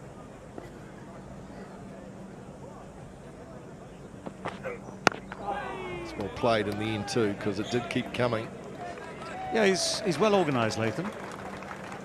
And he's doing his absolute utmost when it's full enough to get a bit of a stride in, to cover all the options, so bat and pad close together, so there isn't a way through onto the stumps, and to cover that possibility of a little bit of something going away from you. So, I mean, dare I say it?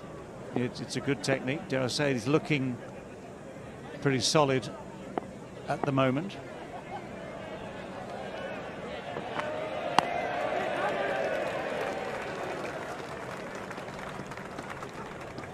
Seven for 1 New Zealand.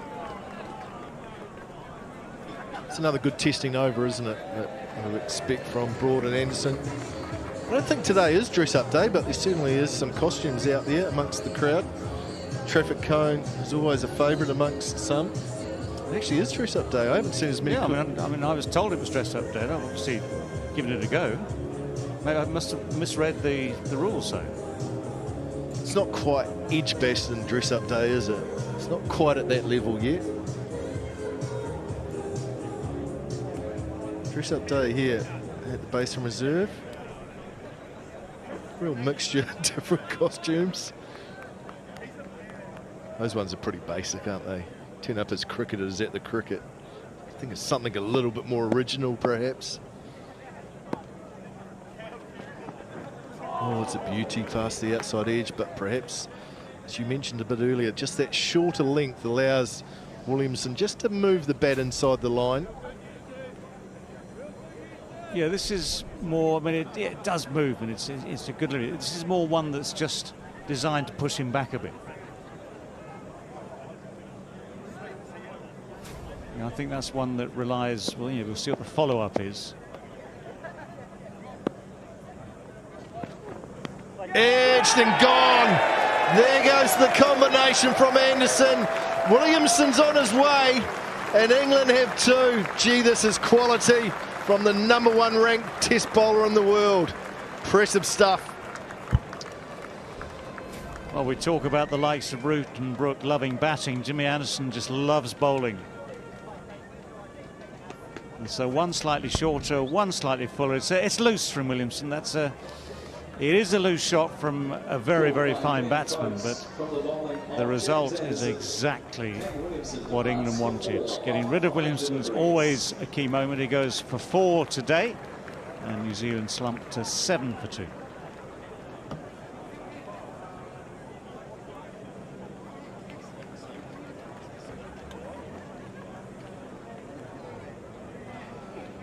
The incoming black cap to the crease.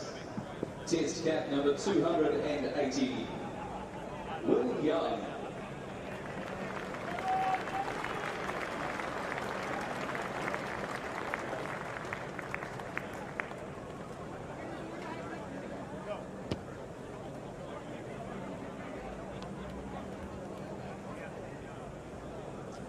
Will Young comes in at #4 in his 13th Test match. He's only opened and batted #3 in his 13-match Test career, so a new spot for him.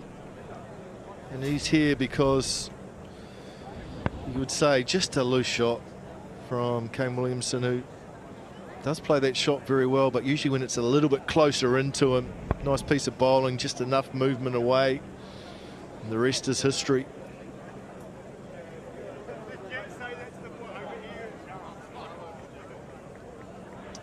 Yeah, there's no doubting Williamson's record and his overall class. He's just possibly a little bit out of sorts for some reason at the moment, and 2 low scores at Mount Maunganui, testing conditions here in Wellington. I mean, he will be the first to tell you, I'm sure, to acknowledge that was loose. Yeah, it's a ball that could easily have been left alone, but like that, perhaps that touch fuller that time to Young.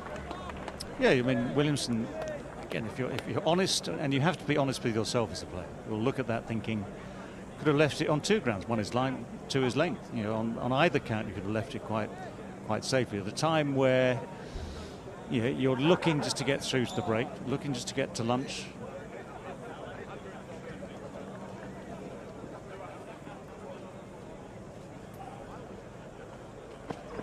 Oh, that one nips back, so with some bounce, so straight away Will Young seen 1 go away, 1 come back.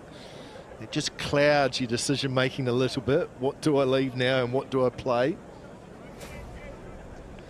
Well, this is the 2 balls Kane Williamson faced from Anderson. The first one went away, very similar lengths. That one was a touch wider and he went after it and just found the outside edge.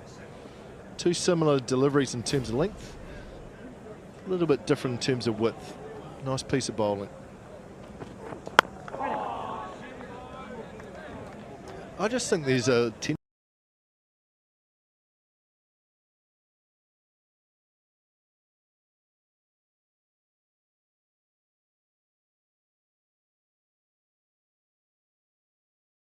tentativeness aren't at their best right at this moment, and the problem for New Zealand is that they're up against the very best in terms of a very good bowling attack.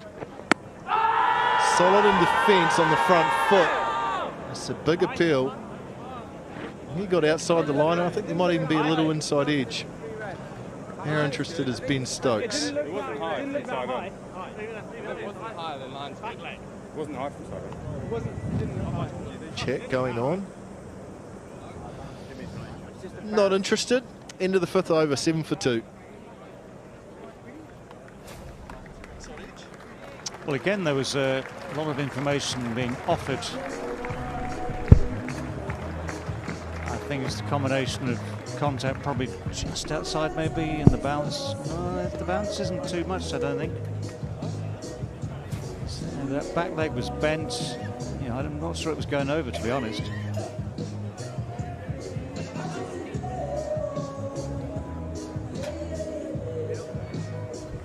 From the Adelaide Road end.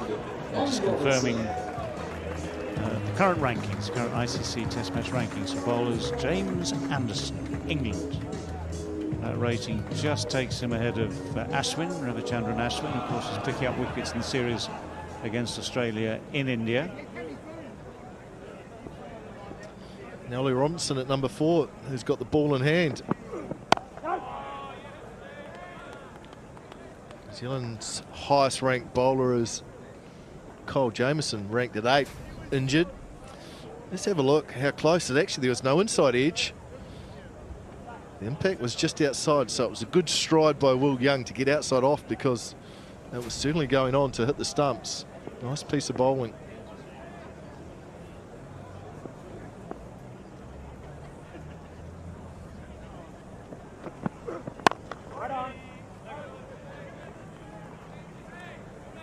The ball's going both ways. That's the challenge, isn't it? What do I play? But Will Young made a very good stride forward, got off the crease, and if you can do that, you give yourself a chance.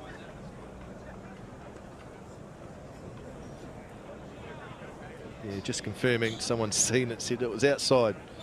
But again, a good decision not to review, so there was some good feedback coming to Stokes, and again, England made the right decision.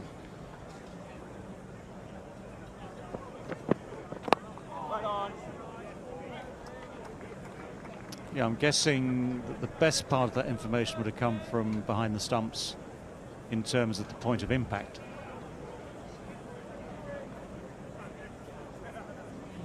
That one actually looked a lot closer than the 3 that New Zealand took on review that all went missing. So I think decision making is excellent from England. They've got it down pat. Feedback's good to the captain. Got 2 right so far in these first 5 overs. And that's a beauty that goes past Latham's outside edge. Got to be okay with the ball going past the outside edge. On a surface that is nipping around, it's okay to play a miss. You can't let that bother you. Left-hander's right. And not a right-hander's? No, it's traditional left-hander's right. The simple, well, I say simple, the key is not to follow the ball. You can line it up, you can prepare to play at it. If it keeps coming, fine. If it goes away, just don't follow it. When you line it up like that, which is just a genuine leave, or so much easier. But the ones that you think you might have to play at, I mean, that was a long time ago, but I've done this before. Yeah, and you don't follow. If you don't follow it, you remain confident that you're not going to nick it, because the ball will do its work, it will go past, and there you go. I mean, Sir Richard Hadley, bless him, Paddles will remember the number of times he beat my outside edge exactly on that basis.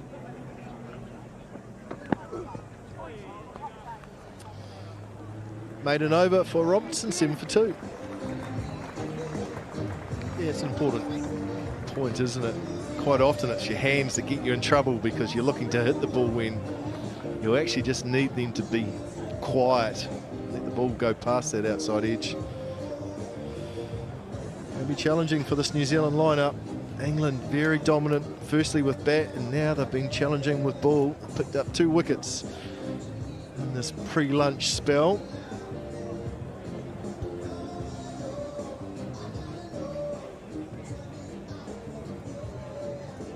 Conway and Williamson back in the shed. Work to do for that New Zealand middle order that has been strengthened with Will Young coming into the side. The second test match means that Nichols, Mitchell and Blundell just dropped down 1 to add some strength, and they're going to be needed. King Kapisi, who's going to be doing a bit of music, doing some jiving in the lunchtime break, David, that I'm sure you'll be au fait with some of his best work. Wouldn't like to brag. It'll be noisy. We'll have the crowd up and going. Concert in the lunchtime break, which I'm sure everyone's looking forward to. He's got his New Zealand cricket test shirt on. New Zealand's very best artists in play. Is that his fee? He gets a free shirt.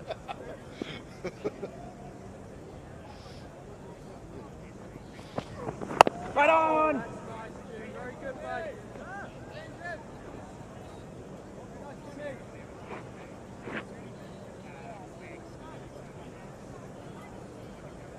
There's been plenty of entertainment on the field as well, hasn't there, for this very good crowd here at Basin Reserve on a Saturday.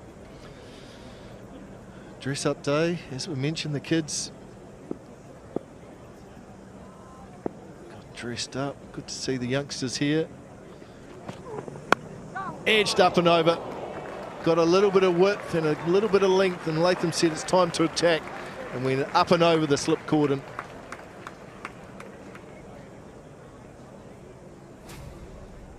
Yeah, with the up and over, the odds are normally in your favour. Give it a full go, gives that impetus to clear the slips. Runs are very precious at this stage.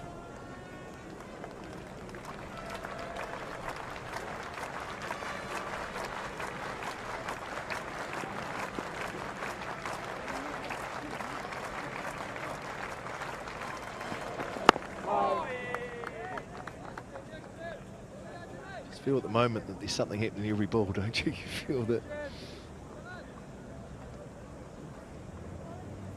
Jimmy Anderson is in good areas for a long period of time, that anything's possible here. New Zealand need to get through to the break. This is probably the final over without any more loss.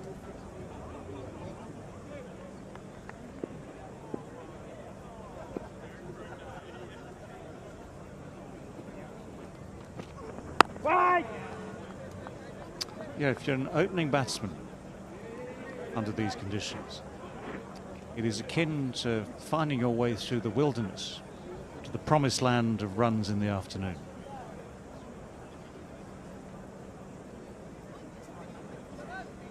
Maybe. Well, there's a bit of chance if you can get through to that lunch break. One ball left in this first session on day 2.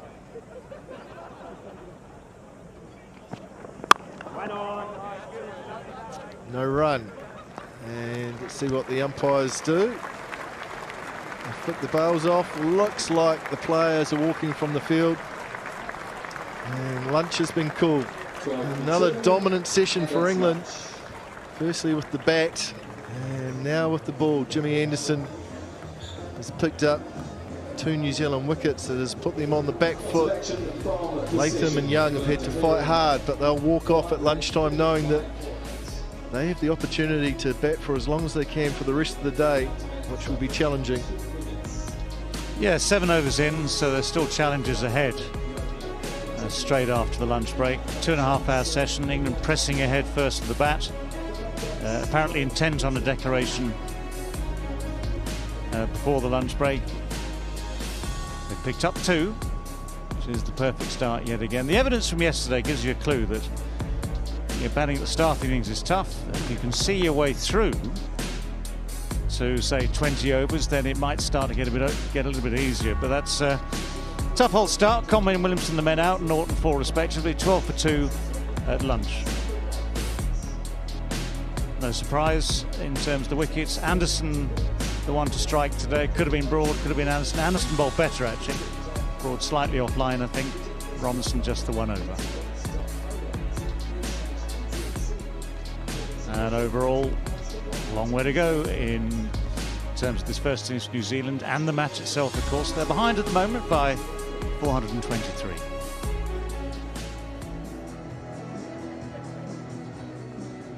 Seven overs bowled. The beauty of getting a spell like that is you can use your premier fast bowlers. Shane Bond, who's beside me right now, they can then have 40 minutes off and they can start again. So that opening salvo lasts longer. Yeah, someone like Jimmy Anderson, Reg, who's already started well, gets the chase into the game. His body's good, his confidence is up. He's had that break. And so what could be a 4 or 5 over spell, it ends up being a 10 over spell in a row. So it's that extended period of pressure. And New Zealand had to bat that 7 overs where really there's nothing to achieve. The only thing that could be achieved is losing a couple of wickets and you're behind the 8 ball, which is exactly what happened.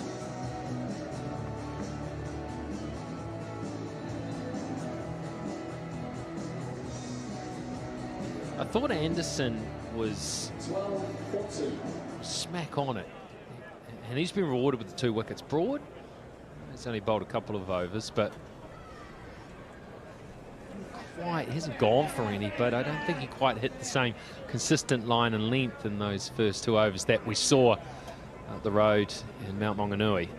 Well, that's what I enjoyed about Stokes, is he didn't wait. He didn't give Broad the opportunity to continue to bowl. He straight out of the attack, gave Robinson an opportunity, lets Broad settle over a lunch break, gives him back the new ball for a second go.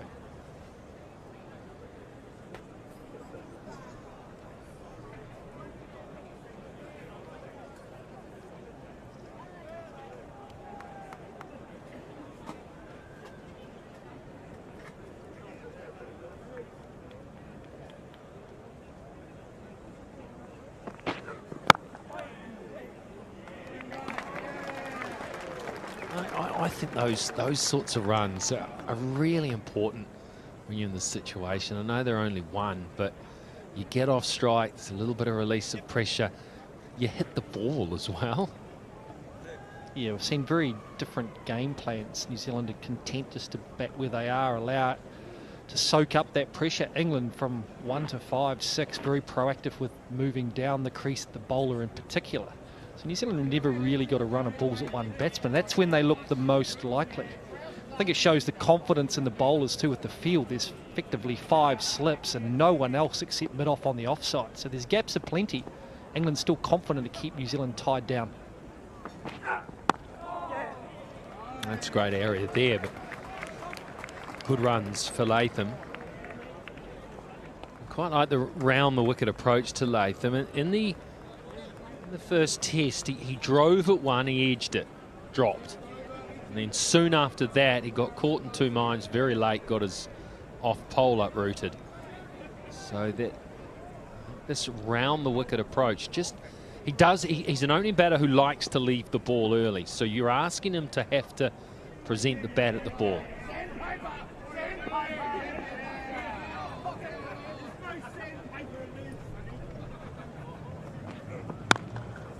Good shot, fine shot. And we'll give Latham a bit of confidence. I was about to say, Rick, angling into that off stump, that's almost what you want to be doing with Tom Latham, inviting the drive. It's not a genuine half volley. Beautiful extension, good confidence booster for Latham.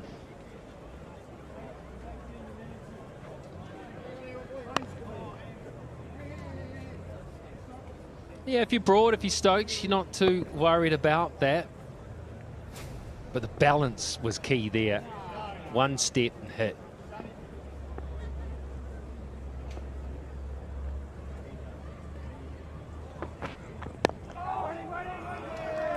Yeah, and that's important. If there's an overcorrection, 2 straight, flip away, pick up a couple. It's almost a continuation of Broad before the luncheon interval, just that lack of control of both line and length, giving New Zealand the opportunities to pick up scoring. And when you do that as a batsman, it makes you feel far more comfortable. So Broad, he wants to adjust that radar and settle into a line and length. There's still assistance in this wicket, and this ball is still new.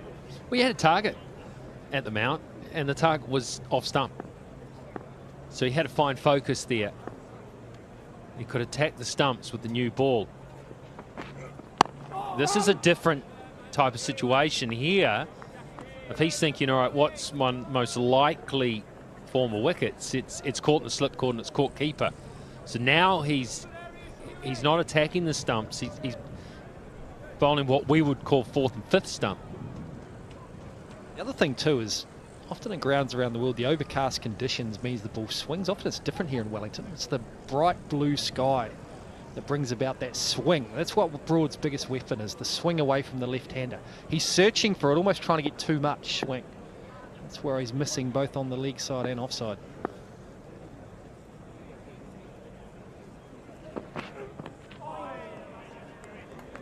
It's 21 for 2.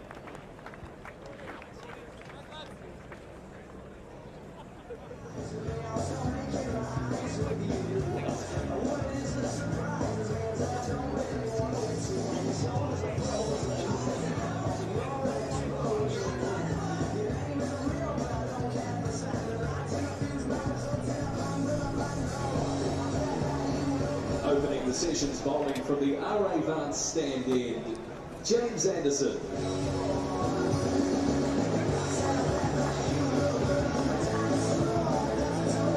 Now at the other end, James Anderson has been right on the money and he's been rewarded with the 2 wickets. And from a maybe New Zealand confidence point of view, those 2 wickets being New Zealand's, I guess, best 2 players over the last period of cricket, Conway and Williamson.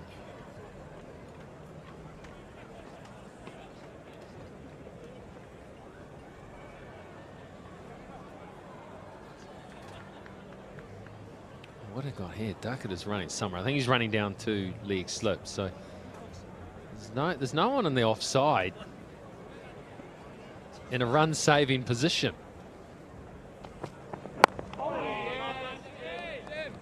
It's a remarkable field. As a batsman, you just run down and try and hit it through the offside. You can't get caught. So Jess Anderson's just going to look to bowl that in-swinger back in. If he gets a little bit straight, there's a man at leg slip. Maybe a bat pad if it's back of a length. It sort of puts the slips as redundant. You'd think the line he's trying to bowl. It's tempting, isn't it? It's tempting to just get bat and ball outside off stump. It's a big slip caught in though. And that's an immaculate length and it nearly causes... You've got to get it further in front. That's the thing. The other thing maybe you could consider standing on off stump, get further across so that when you defend, the ball's going to go in front. Again, we saw how far the England batsmen batted out of their crease. They're a foot outside. As I said, across to off stump, that far down the crease, almost can take that LBW out of play. Oh, I think there's a little noise. Yes, there is. It's another absolute ripper from Anderson. He has been on the money, you mark my words, today. I reckon it's almost irrelevant what the field is when you have that ability, that control. It's just a little bit of seam movement over top of the stumps. It's an absolute peach. Will Young, he hasn't done a lot wrong. It's just that James Anderson is far too good. So New Zealand, well, they lose their 3rd, Young for 2, and now 21 for 3.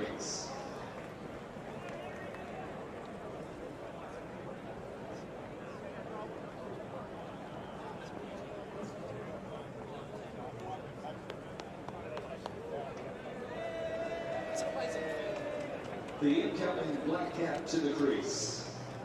Test cap number 269. Henry Nichols.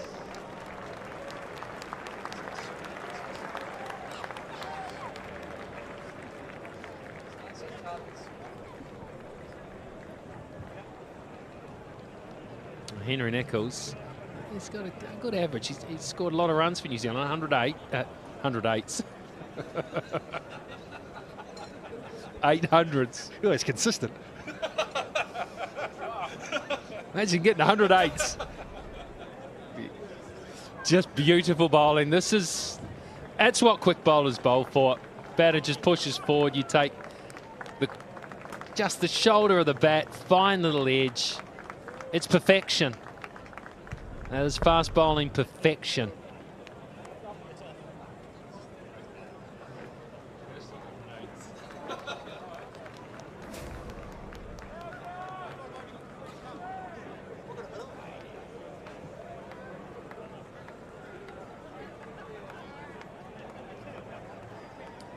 Clearly England fear Nichols because they've got a mid off and a mid on.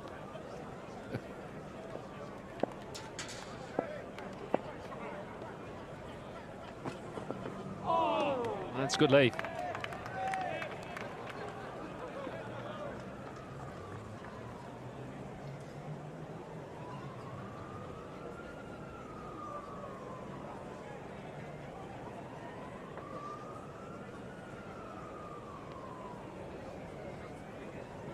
We move to the top of the world rankings, Jimmy Anderson, after the last test match. And he's proven why here. Obviously, posse number 1 suits him.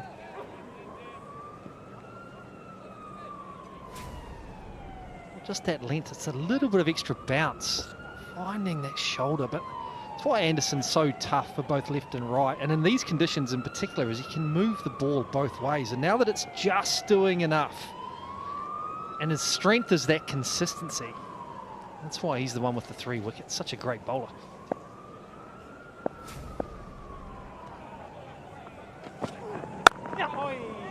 On away with a very, very confident stroke. And he'll pick up 4. 25-3.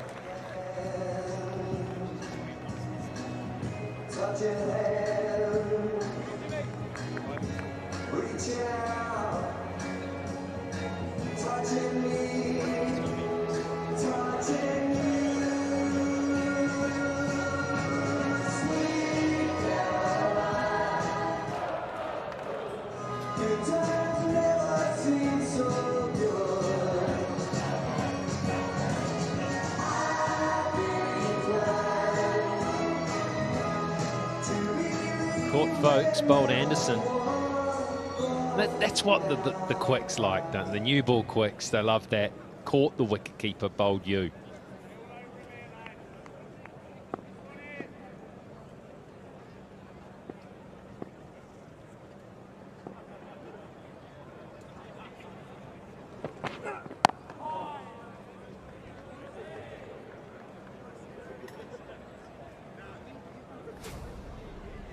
This is a length that Anderson wants to avoid. It's just that back of a length, dead length, and he knows it too.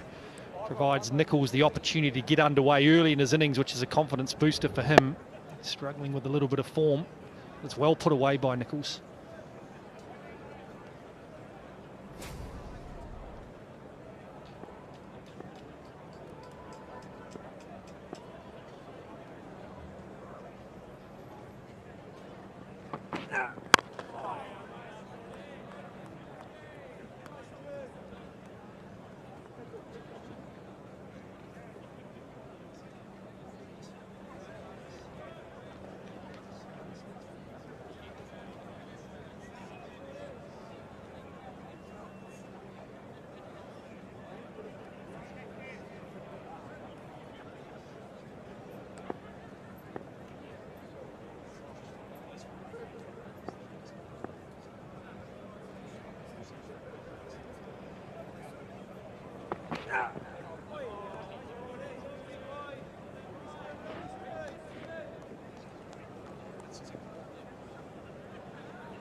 Oh, now that's gone away a little. And that's what Broad is bowling for. It's interesting with these great combinations. So you got Broad, you got Anderson, and I think about Bolt and Southee as well for New Zealand. And so often someone has their day.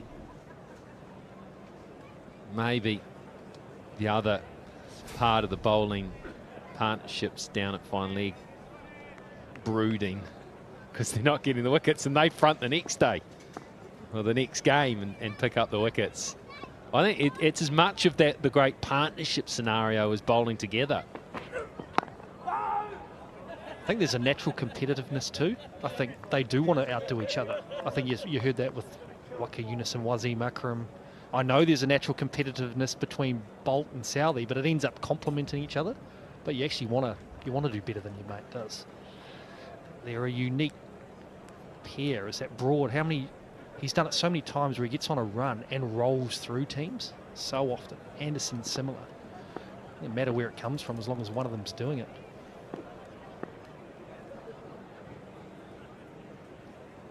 Ah. 25 for 3.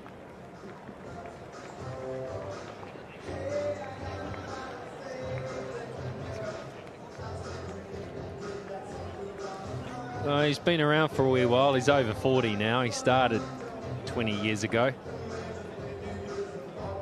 Let's have a look at this. The average when he started, 37, was a lot quicker in those days. He's just getting better and better.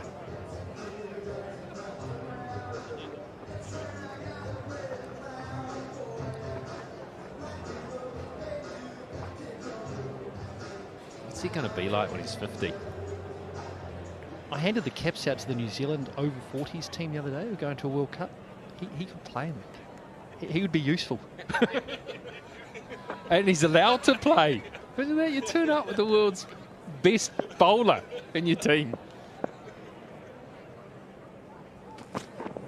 Well, yeah, if you turned up, New Zealand over 40s turned up and you play in England, and Jimmy Anderson's there, I mean, you become, hang on, that's not fair. And then it's perfectly fair, he's over 40. It's remarkable. You'd think those bowling stats, you can understand that they get better as he moves into his 30s, even mid-30s, but the fact it's still getting better at the age he is unbelievable. Actually, need to find out who was in that team. Oh, lovely shot down the ground. He started well here, Nichols. That's two really confident. One off the back foot, and now one straight down the ground off the front foot. So things are moving well. That's good feet movement into the ball. This time Anderson looking for the fuller length, but he over pitches.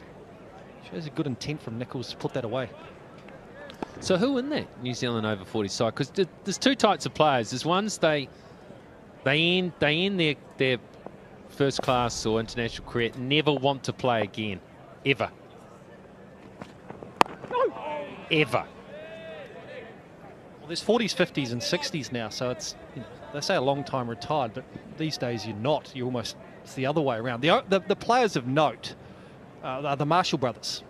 They're the players of note. Everyone else will probably club cricketers from around the country, or there is one player who played for Ireland in the 2007 World Cup who's playing for New Zealand this time.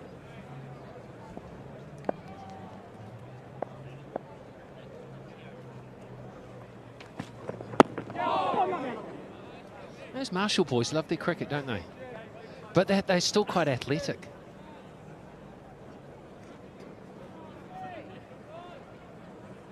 You're seeing now with this generation, and this across all sports, where the training ethic starts at such a young age that players are just playing longer. Basketball, LeBron James at 38, still one of the best players in the world. Anderson, the best bowler at 40. Just that time's getting pushed back. Well, I think it's the science. Nice clip too. He's timed that really well. And he'll pick up another boundary. So 3 boundaries with 3 very, very different shots for Nichols.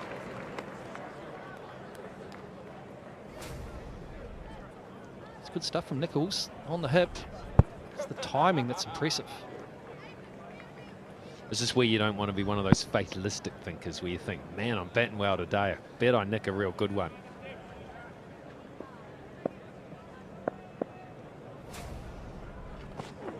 What? 33 for 3 after 11. Yeah, the training. It's the science that goes into in an athlete's body now, a sports person's body. The trainers, it's so much more scientific. So then you're getting more out of your workouts. Your recoveries are probably so much better. They know when you should train, when you shouldn't. And they probably take little blood samples and say, well, you need more bicep work.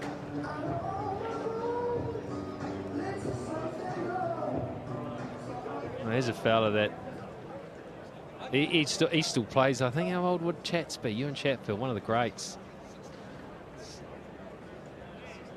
He loves his cricket. He's still, look at, he's fit. Look at him. Wiry and sinewy. But not flash texting. He's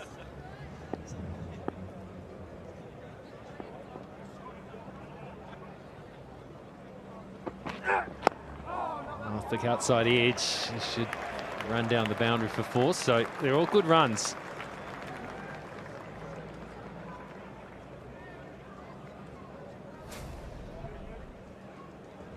It's a good line by Broad. He's shown a little bit of movement. That tends to be a bit wider. This one's attacking off stump, but he hasn't got that ball to shape away. Ball goes down to third man for 4 runs. That's the area he wants to be in for Latham.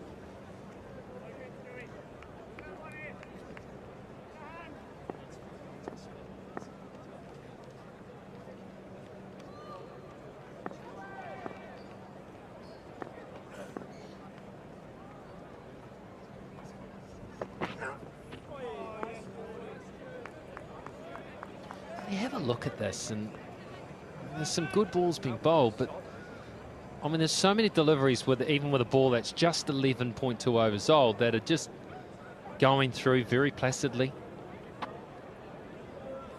I mean, players aren't getting beaten outside the the New Zealanders, 2 of them have just got to say, well, got out to good balls, didn't do much wrong.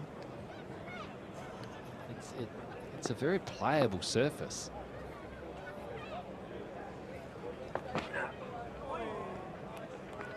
Again, that movement, but it's too wide. I think New Zealand had England 21 for 3, so with the grass cover that's on the pitch, you would expect some movement with the new ball, which there is. It's not exorbitant movement, but there's a little bit there.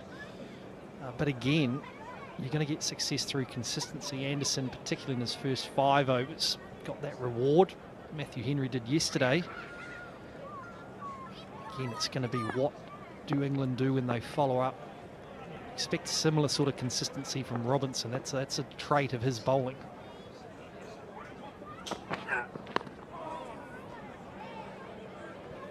Now he's a bit frustrated here, Brook, because when he's outside off stump, harmlessly seeming, when he's too close, well, you can see the movement there. That's just enough, isn't it? It was about half a bat width. And that's, because it was shorter, it looks like it seemed a bit more. I mean, that's perfect. That is just enough to not beat the outside edge.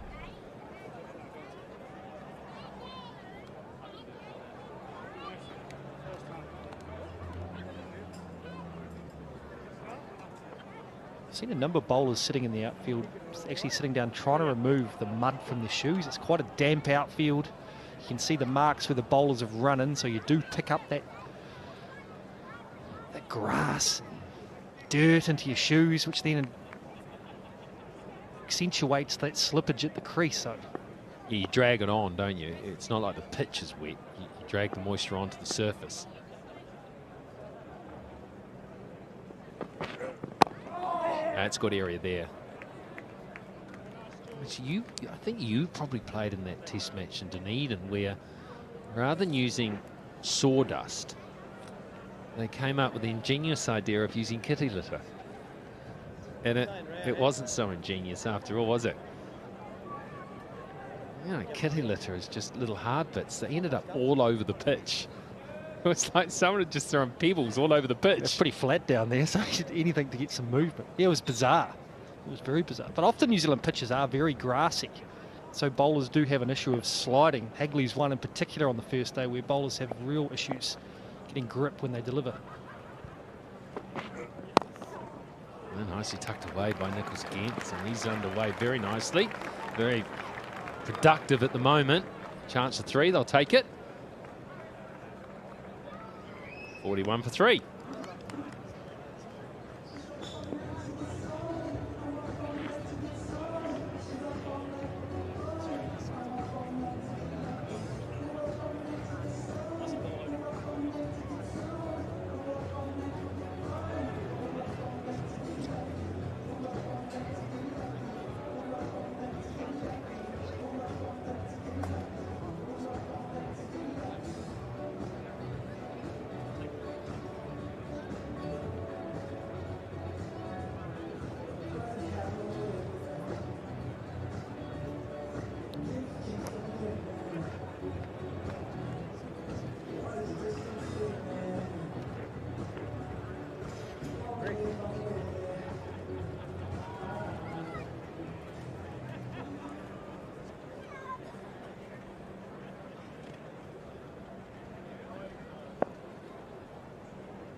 You can just see the difference at the moment between the two opening bowlers. Anderson is asking them to play. He's bowling top of off just outside. It just looks like he's inviting edges defensively as well. The other end, Broad bowling around the wicket. When he gets that little bit of movement away that he wants, it's from too wide. And then he's trying to hit that area that Anderson's hitting, but then he just gets too straight. Now Anderson around the wicket.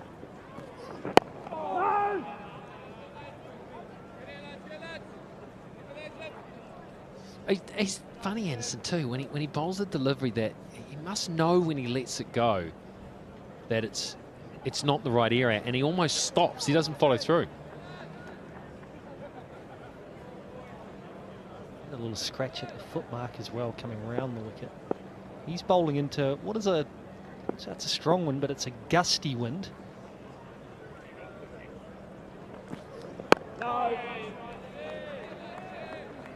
It's a difficult bowling day yesterday because of the gustiness. Often you come to Wellington, it's a strong breeze, but if it's a consistent breeze, it makes it easier as a bowler.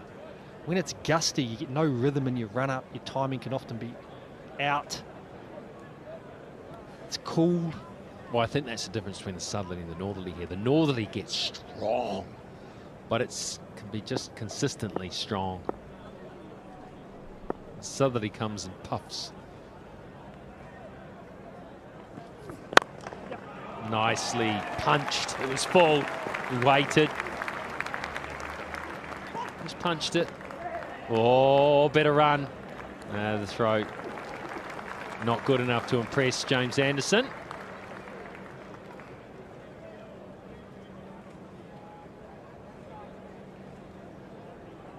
He's annoyed, Anderson, but this is good for New Zealand. Again, like England did in the Root-Brook partnership, is not allowing Anderson to have a run of balls at one batsman. Turning the strike over, not allowing him to settle into a plan, and then he can become impatient and go searching a little bit quicker than what he wants to.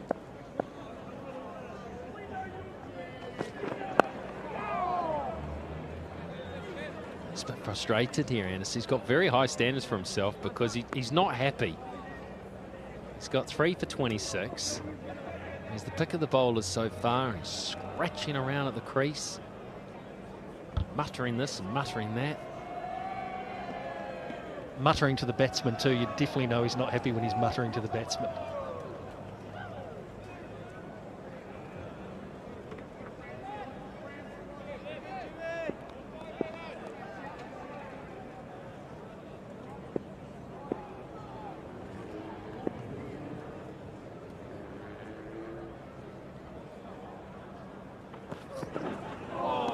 It's the last one of the over right though. 46 for 3.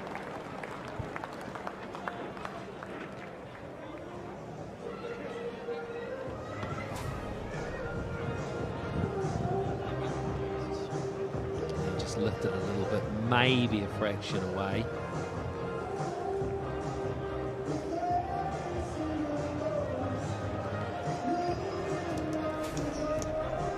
From the Adelaide Road, Ollie Robinson.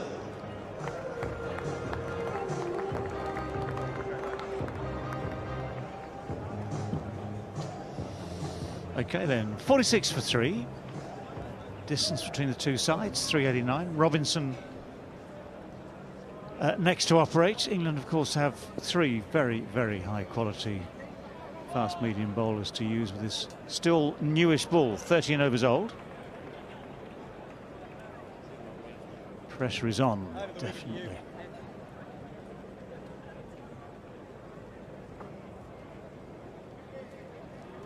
If you're clutching for straws in the New Zealand batting lineup, 21 for 3, of course, the same score for England yesterday. And the recovery started after that. Let's not make any grand predictions, but you never know.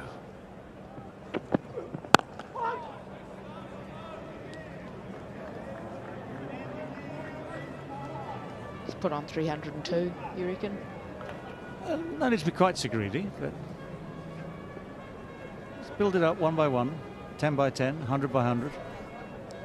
Well, that was an extraordinary partnership, wasn't it? But one little difference is that New Zealand had less to work with after the new ball pairing had finished of Southee and Henry.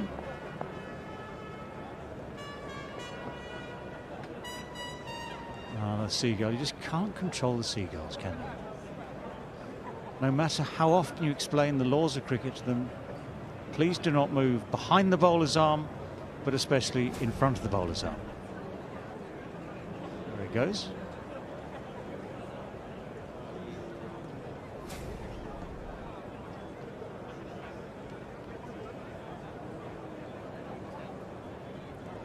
Offered a burger on the edge of the field.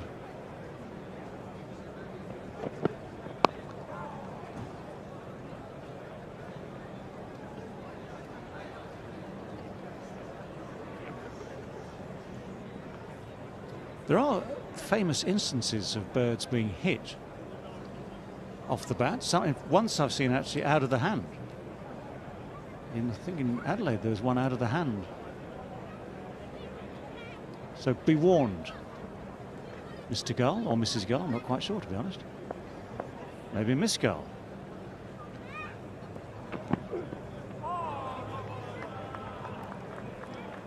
I do famously remember the one, the MCG. Was carried off after being struck, put outside the boundary line, and then it ended up revived. It was fine. It got itself up. A couple of overs later, flew away. Yeah, some are sturdier than others, aren't they? That's the thing. It depends whether it was a glancing blow or a full-on head blow.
Important day for Henry Nicholls, important day for everyone, of course, but for Nicholls, where he'll be thinking that his more recent form hasn't been up to his normal standards, up to scratch as far as he's concerned. So a battle is on here for sure.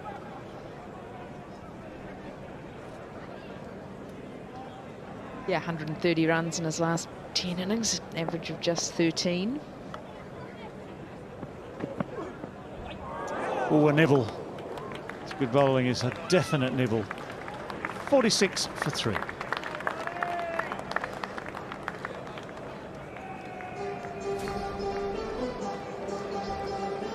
Yeah, gets himself in position on off stump. So when you do that, you end up playing at stuff that is wide of off stump. Nonetheless, it did move quite a long way off the seam with that bounce as well.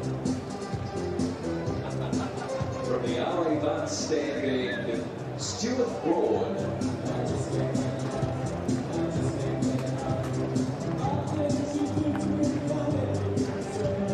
46 for 3. Got a change of ends for Stuart Broad.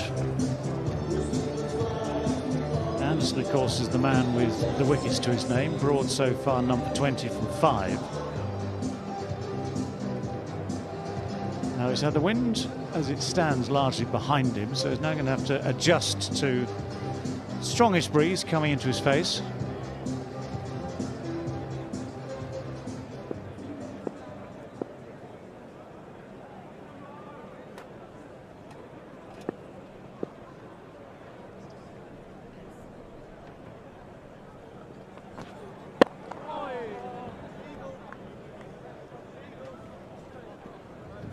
Just to add to the difficulty, just as this ball lands, just picks up a little tuft of grass on the way. See, just digging into the surface. See a little piece of grass fly off towards the left of screen. So just signs that it is Still just going through the top of the surface. That little scalloping through that top layer of grass could mean it's a little uneven later on. Keeping the bird theme going, eagle-eyed.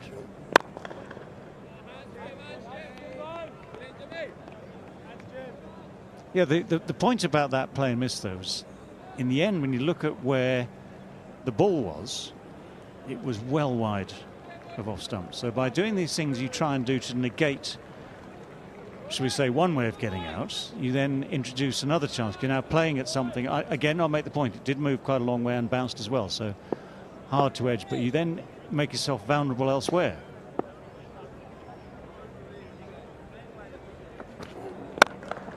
Little too full, not timed, still gets one for it.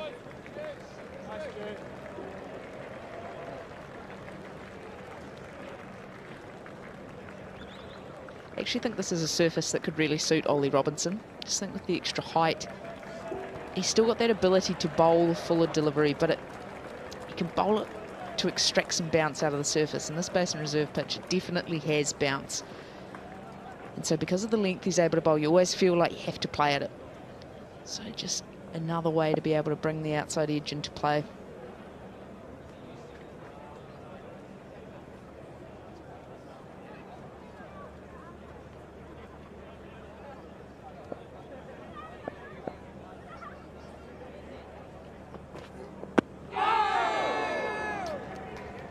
There's a big inside edge, so the initial excitement is muted.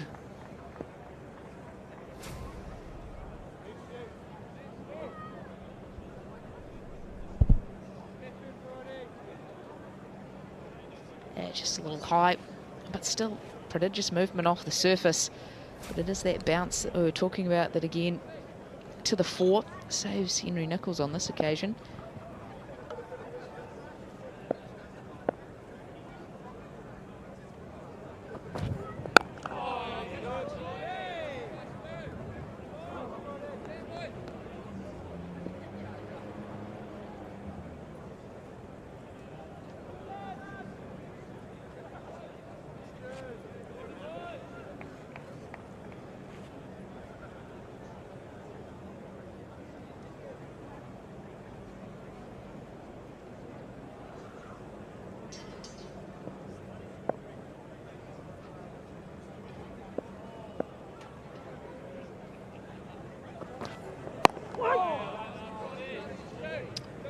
Tidy over, 47-3.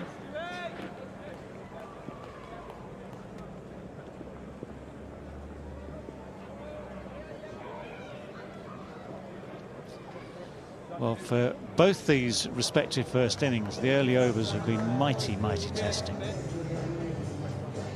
Still a long way for New Zealand to climb from the depths of the valley they've started in, but a bit of grit being shown so far by Latham, especially, and Nicholls, 24 and 17 respectively.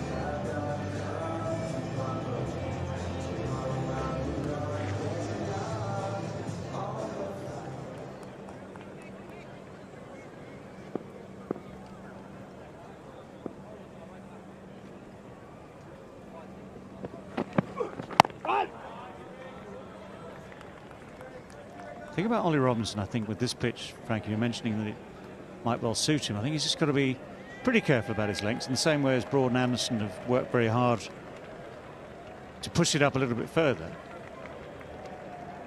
It's that fine line between finding movement, beating the bat, and finding movement from a slightly fuller length again, just to get the edge. I think Robinson could afford to be just a fraction fuller based on that, okay, that one delivery.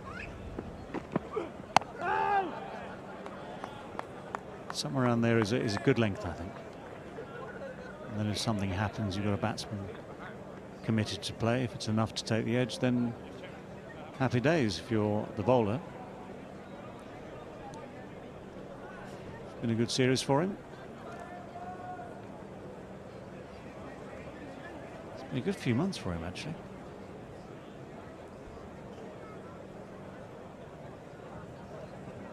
He's had a pretty handy start to his Test match career. He just seems to have the knack ability to break partnerships, pick up wickets pretty regularly. Yeah, when he played his first Test match, you could see the ability. But what everyone noted at the time was that he seemed to run out of stamina by the third session of the day. So you had a full day in the field, third session, speeds are way down. Then Australia a year ago, give or take, just over.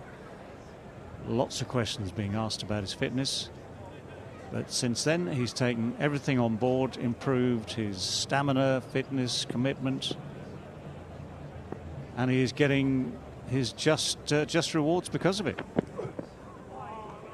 Changing the angle, trying the traditional right arm over to the left-hander. Nothing wrong with that. Well, he's got two pretty good examples, doesn't he, in his side, and Broad and Anderson, the longevity of their careers. 160 and 170 odd Test matches each shows that they've clearly been in good shape, taking good care of themselves, and just have the ability now, with only playing one format as well, to be able to get themselves into prime bowling shape.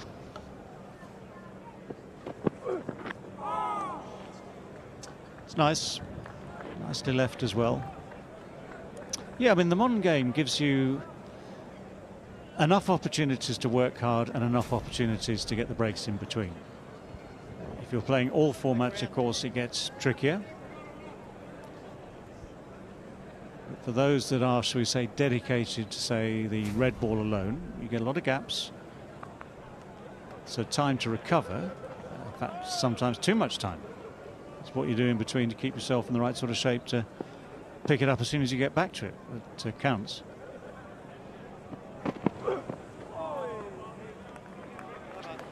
.47 for 3.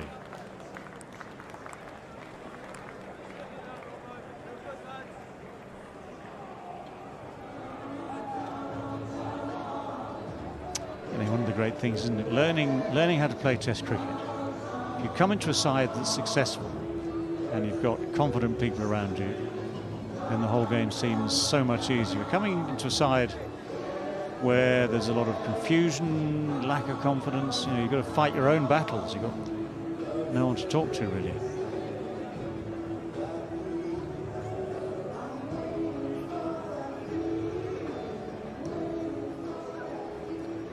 Tell you one thing, most people here today are well wrapped.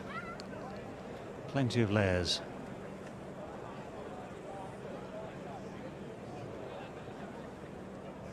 Yeah, sensible from the Wellington locals. They know that it could well be 4 seasons in a day.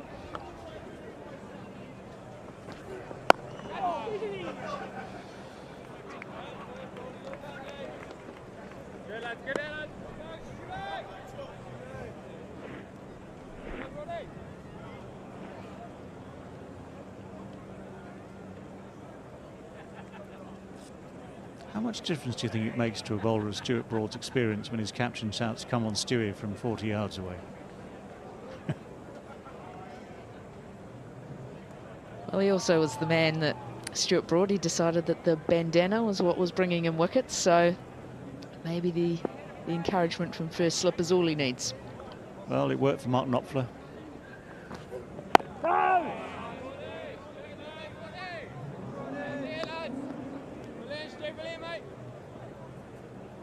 Yeah, it's getting to that stage now, isn't it, where some of the heat has dissipated. You know, that brand new ball, always the major threat. And now we're getting to that persistent stage where keeping it tight builds the pressure, where the movement, you'll get something out of the pitch at some stage, but not all the time now. Wondering what Jack Leach might get from it. Not a lot, I suspect.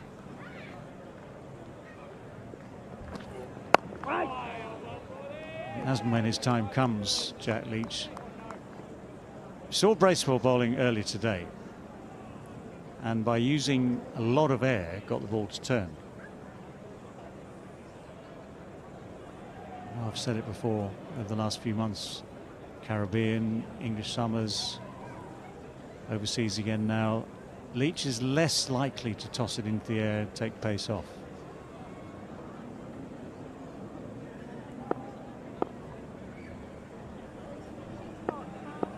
Sure, it's the major point of discussion there.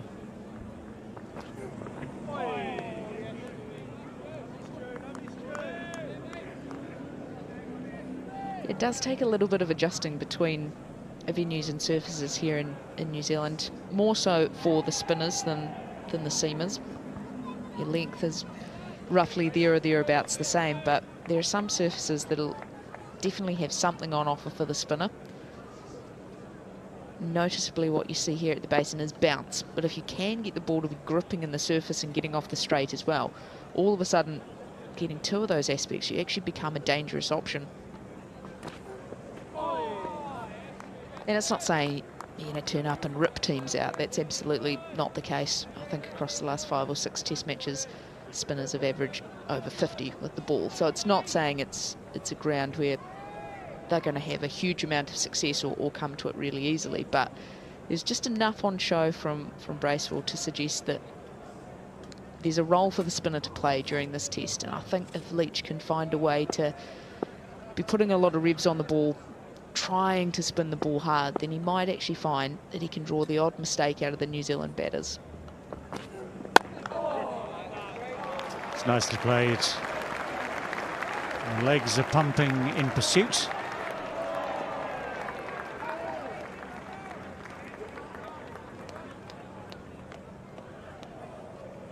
(51 for 3).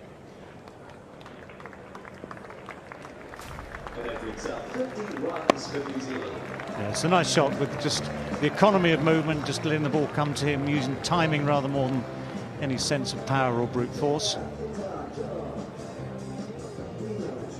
Decent chase.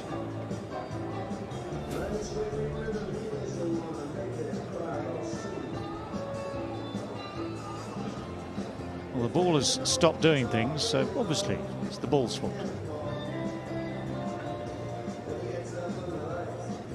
You've got the senior bowler having a word with a very, very experienced umpire, just sowing the seeds as to what's wrong with the ball, as to whether or not it's showing signs, premature signs of wear. Maybe there's another ball we could be using that might do more, is the obvious subplot here. Well, only 17 overs in. That is playing the long game, that's for sure. That is laying the groundwork for later in the day.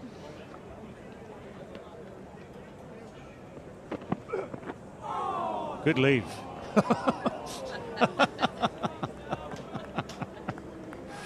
Whoa. But there's only two kinds, isn't there? We're either saying good leave or well bowled. That is so close. But again, from length, you have got on this pitch, you've got the option of leaving on length, but as the ball gets slightly older and the bounce just drops slightly, you've got to be really good. Straight over the top of middle and off.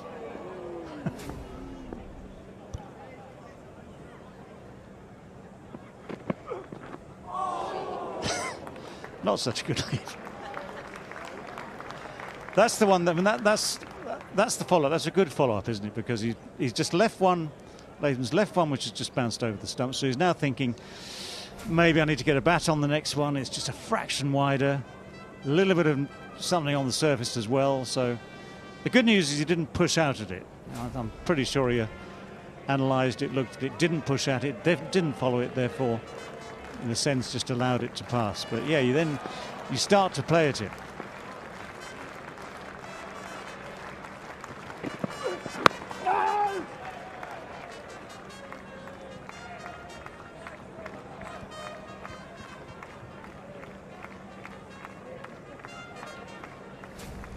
Let's have a look here as well.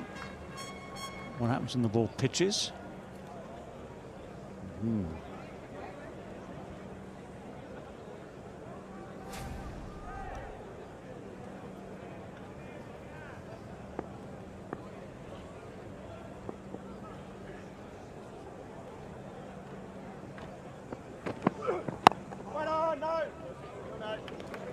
It's good work at short leg.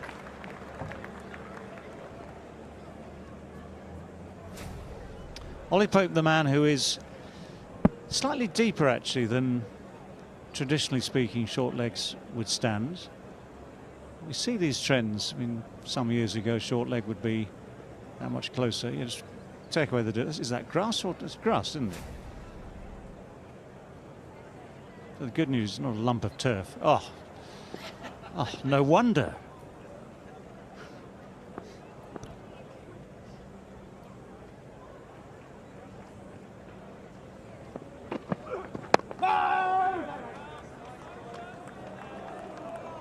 I was talking about short legs. Traditionally, or way back, they would stand much closer.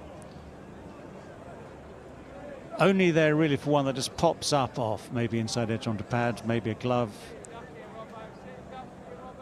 There was a guy I used to play alongside, a player called Phil Edmonds, who used to field in a beanie hat, and he'd be almost on the cut strip, talking to the batsman at all times.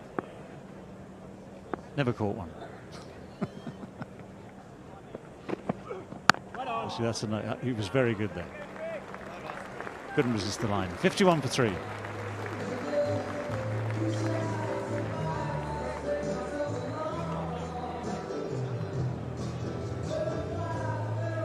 Yeah, the hood goes up. Every layer of protection very welcome in the face of the southerly breeze, southerly wind, wending its way from the Antarctic. It's on all the tourist brochures.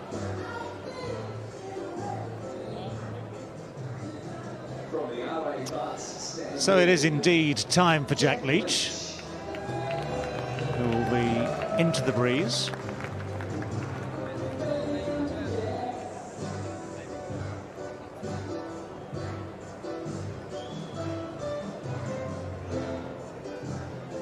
So what's the plan?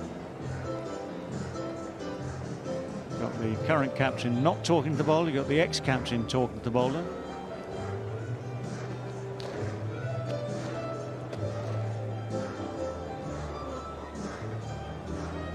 Not exactly rushing, dare I say it, to get people in position. Very little, hang on.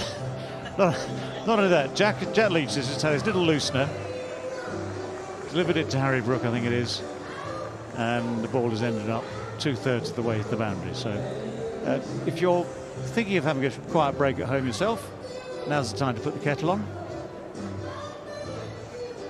Depending where you are, take the top off something.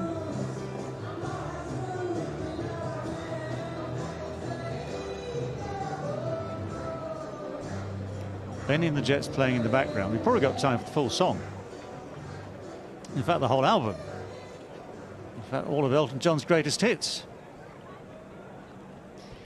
Yeah, well, if Jack Leach was hoping to just bowl a few and warm up and feel it good out of the hand and say today's going to be a good day, not quite sure bowling one 4 feet over the man's head and halfway to the boundary was exactly what he'd envisaged, but...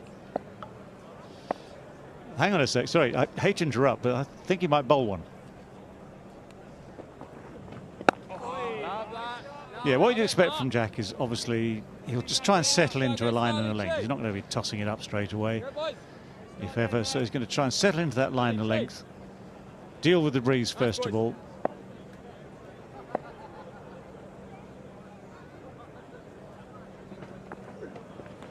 Oh, that's off the glove. It isn't, it's mighty close.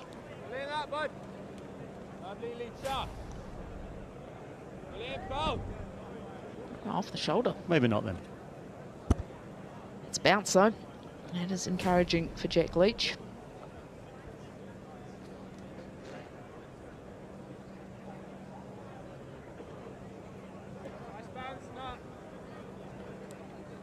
Well, if Nicholls is going to play that, introduces an element of risk into things with the bounce, just the extra bounce from this pitch. Deep square is very square. There he goes again. That's better contact.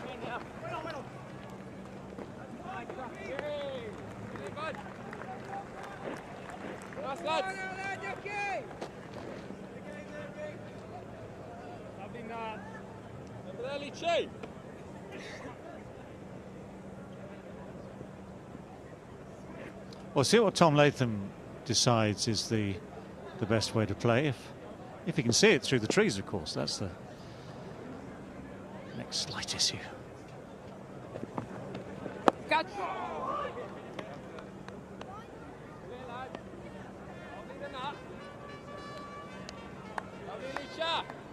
A very competent player spin is Tom Latham.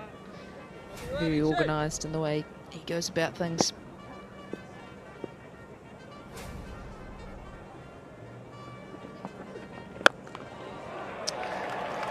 Competent, confident, and certainly confident enough just to run at it and smack it straight down the ground for 6. Now this is a good matchup for Tom Latham. Here is spin out of that surface. He has got to the pitch of it and drilled it down the ground and down the road as well.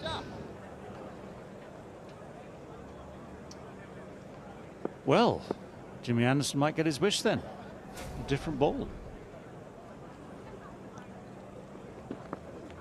Catch!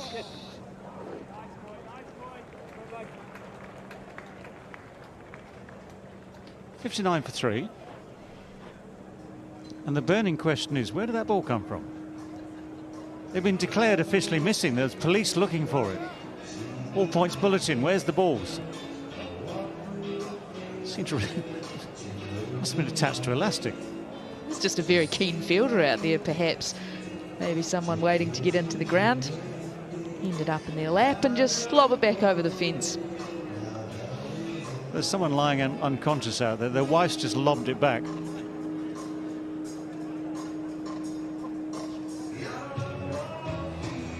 Well, we knew the process had started. Questions being asked about this cricket ball. There it is. There's lob back ever so quickly. And then lob back on the field. Here we go. Good use of the relay throw. Yeah. Some modern trends are very, very good, you know.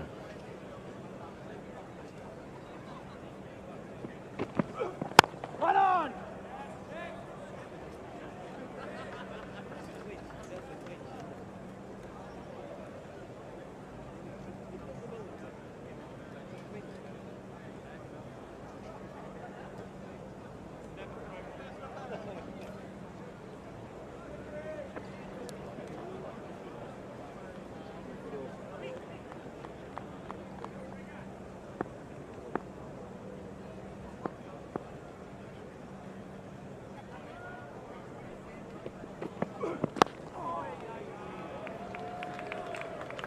Yeah, just tucked away, that's all you need to do.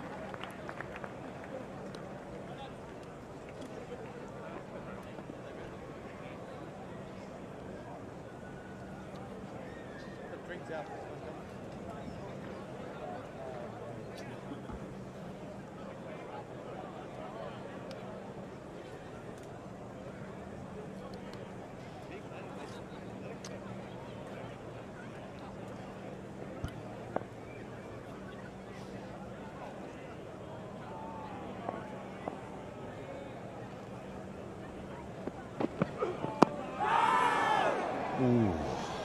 Good line, good length. Just a little edge.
Change of angle over the wicket.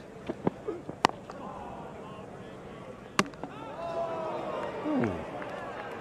Not entirely necessary, Ollie, but there we go. Think about it over drinks, because that's what's coming next. 20 overs into this New Zealand first innings.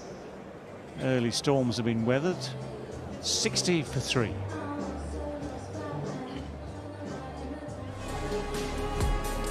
Start of the game here. New Zealand trailing by 375 runs. Tom Latham unbeaten on 35. Henry Nicholls unbeaten 19. The 3 wickets all go to James Anderson, and all in similar fashion. Devon Conway was the first over of New Zealand's first innings. Feathered edge, Woakes unsure. The comms came in from the cordon. Ben Stokes with the review, and the decision clear-cut on ultra edge. Kane Williamson, a shot he's played with great success throughout his career. This time just got the angle slightly wrong. And again, a familiar sight this morning, or this afternoon. Woakes taking the catch, and the last to go was Young. Only stuck around for 9 balls, and he was dismissed for 2. It's a good delivery, that. And Will Young will have turned around and thought, well, there wasn't much I could do, and James Anderson probably shook his head and thought there wasn't much he could do either. No, it's one of those ones, Scotty, that 99 times out of 100 as a batter, you're walking off disappointed in yourself because you've got yourself out, you've made a mistake. I think it was 2 of the 3. I think Devon Conway and Will Young can probably sit back in the change room and say, we didn't do a lot wrong. Will Young especially, it was just an outstanding piece of fast bowling, just enough movement.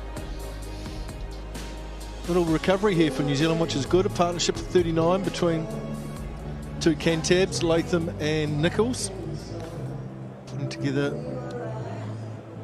a nice wee partnership. Just throwing a little bit of pressure back at England.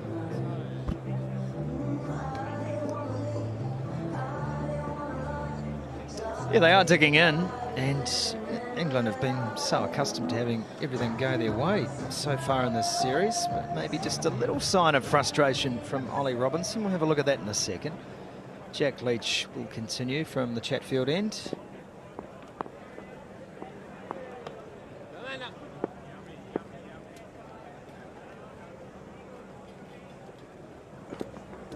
Bowls to Latham. He's already tonked him down the ground for 6 in this innings. So this is the last ball before drinks, and Robinson just, I don't know whether he really sensed that Nicholls was out of his ground or whether he was just over it, really. Either way, good throw. Oh, that's popped straight up, and it's gone. It's gone. Trying to play the clever shot, Tom Latham. He's going to review.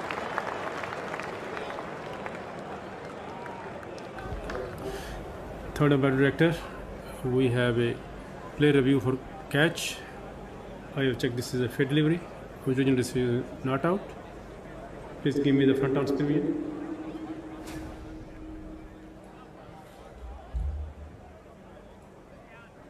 Hey, if that arm guard's touching the glove, does that count as 1? They changed the rule? Rock and roll. See how the arm guard's touching the glove? Can you give me the side on, please? Aldridge.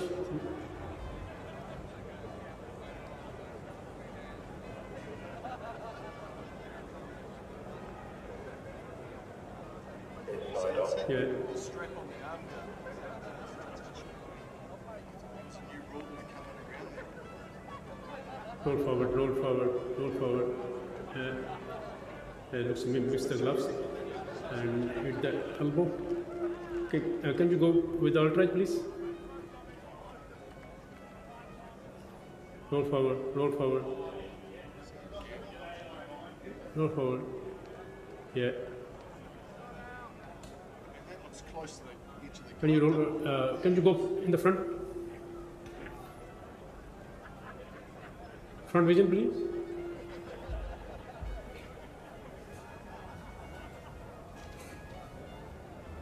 Roll forward, roll forward.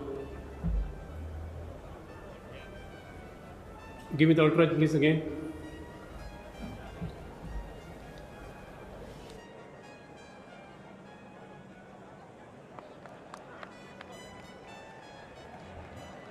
Yeah.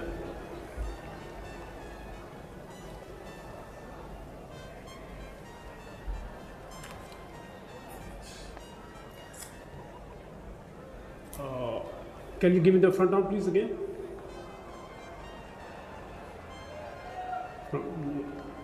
Yeah, I can't see from here. Go back to the ultra edge way. I would like see touch the top of the gloves.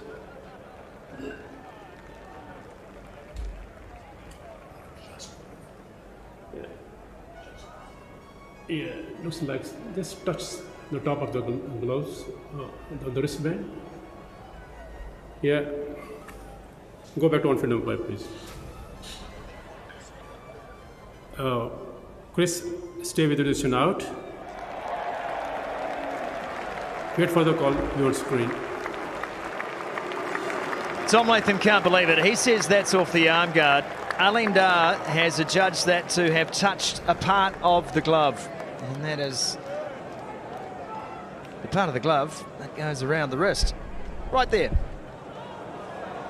And it's a huge call on the context of this test match, and the head shake says it all from Tom Latham. But the scorecard will read, Latham gone for 35, Court Root, bowled Leach, 60 for 4. Tom Latham departs for 35 off 76 deliveries.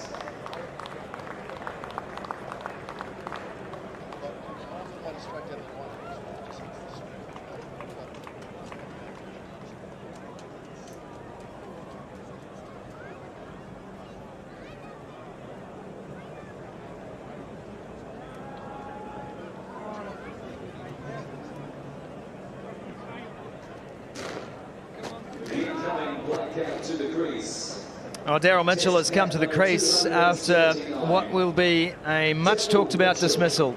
Tom Latham has gone, caught by Joe Root off the bowling of Jack Leach, looking for the reverse sweep.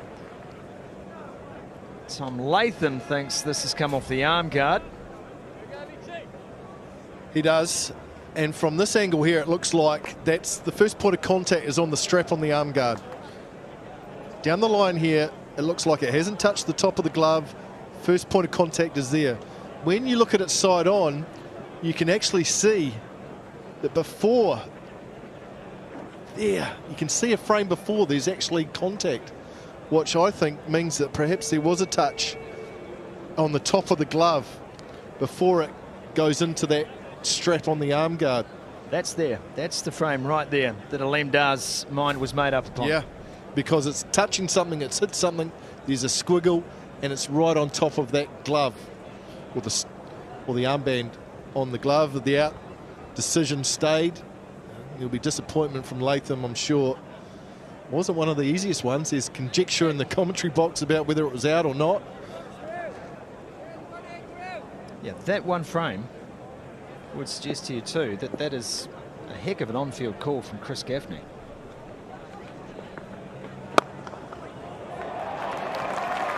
Well, that's one way to get off the mark. Daryl Mitchell straight down the ground. Played well in the second innings in the first test loss to Daryl Mitchell. And he's going to continue that aggressive, positive intent that we've seen from him. Good to see. I think New Zealand have to be aggressive to Jack Leach here. They cannot allow him to settle in and give the fast bowlers some breathing space, some time. A little watchful now on the second. We can go after him and actually force England to go back to their quicks. Then that's exactly what England did to the New Zealand quicks.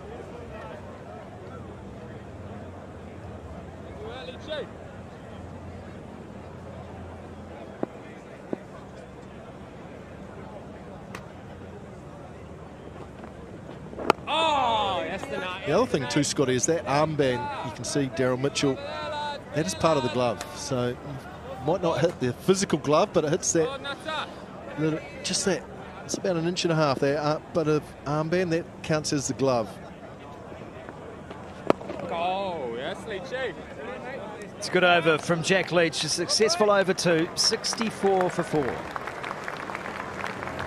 It's one of those decisions that when things aren't going your way, they tend to go against you. There's other times I've seen a similar sort of decision go the other way. This one here looks like it hits the arm guard first, 1 frame back.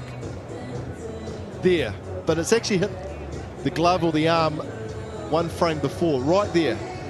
You can see the difference, and then on the left, the ball will go another frame and hit the strap on the arm guard.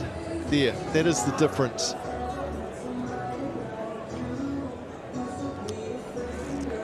In layman's terms, Tom Latham's undone by 1/24th of a second. 1 television frame, but very hard too, I guess, for Tom Latham to even know. He would have felt it hit the arm guard. So in that, he's technically correct. It's nicely played by Nichols. Good angle on the back face. But ultimately, he wouldn't have been able to feel that first little brush against the wristband of the glove. No, that's right. No, that's right. I mean, no issue with the review at all. Had to go upstairs to say a very good decision from Chris Gaffney, because it all happens so quick in real time. So hard to get right.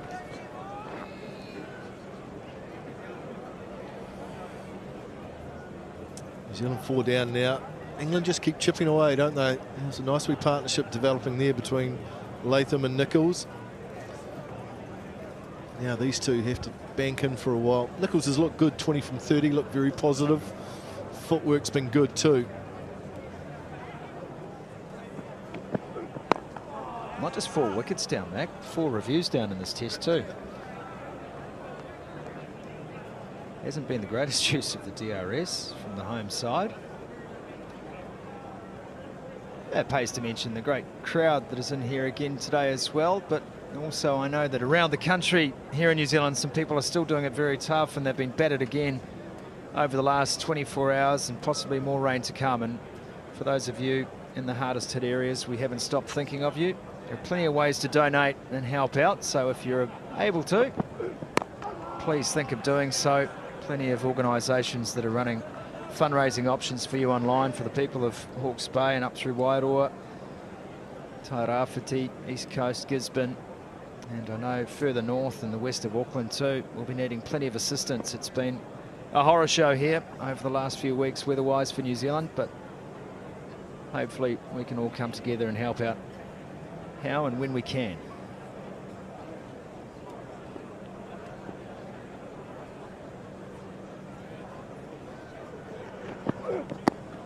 Oh, that's a good delivery, and it's popped up. Works a long way back. But I feel Robinson, for all his figures, he's none for 2 in his 6th over. But can you feel a little frustration developing with Robinson here? There's no doubt that he's in the holding pattern. It's an inside edge onto the pad. Could have gone anywhere. Just feels like he's just, the shoulders are hunched a little here. Well, they shouldn't be. I know. He's bowling beautifully. He's asking questions, and you feel like he's not far away from picking up his first.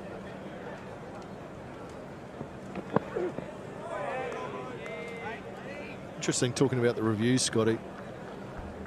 So far in this series, New Zealand have had 9 reviews. 1 has been overturned. 1 out of 9. England 2 out of 5. Look, maths isn't a strong suit, Mac, but that to me says they're about twice as good.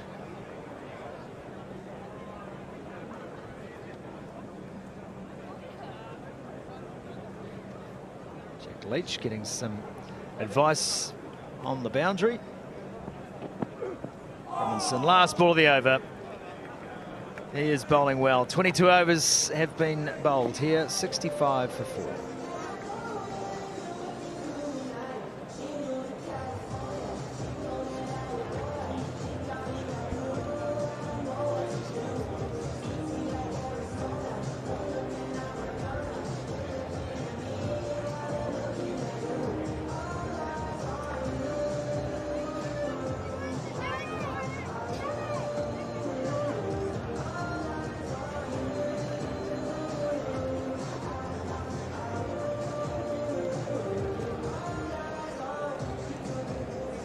It's not making for the greatest reading, that New Zealand card.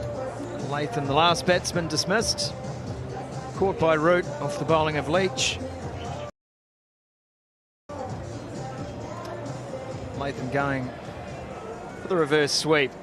And the ball hitting the wristband of his glove, popping up into the hands of Joe Root, who took the catch with great joy and glee.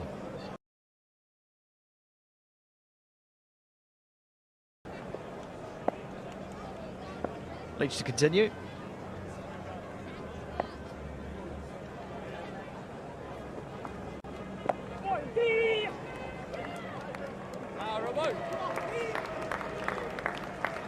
He's a good sweeper of the ball, Henry Nicholls, and it's a shot he's going to use against the ball turning back in from Jack Leach, but he just has to be careful on the surface with the extra bounce. It brings that top edge into play.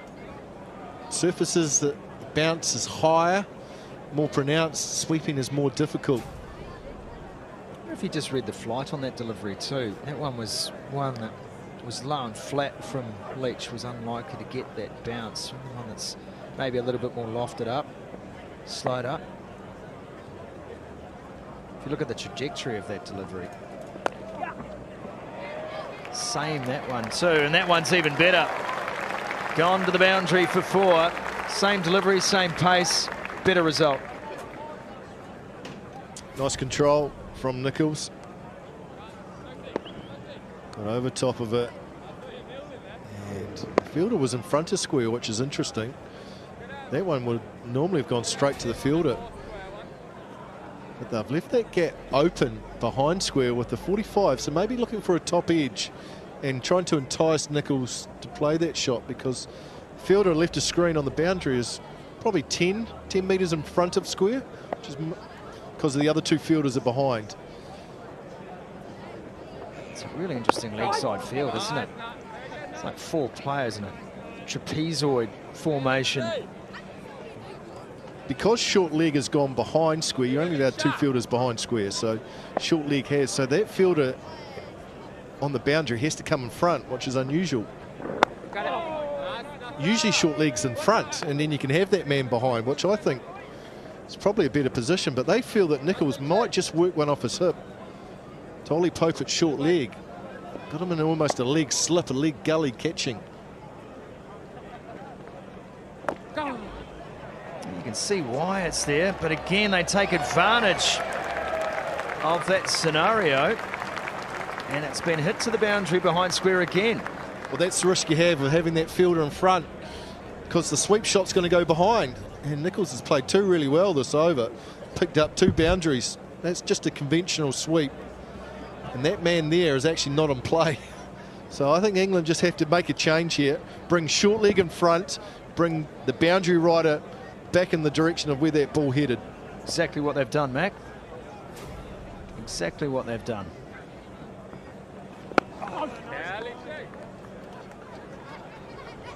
That's the end of the over. Not a lot of variation this time from Jack Leach. It's 75 for 4.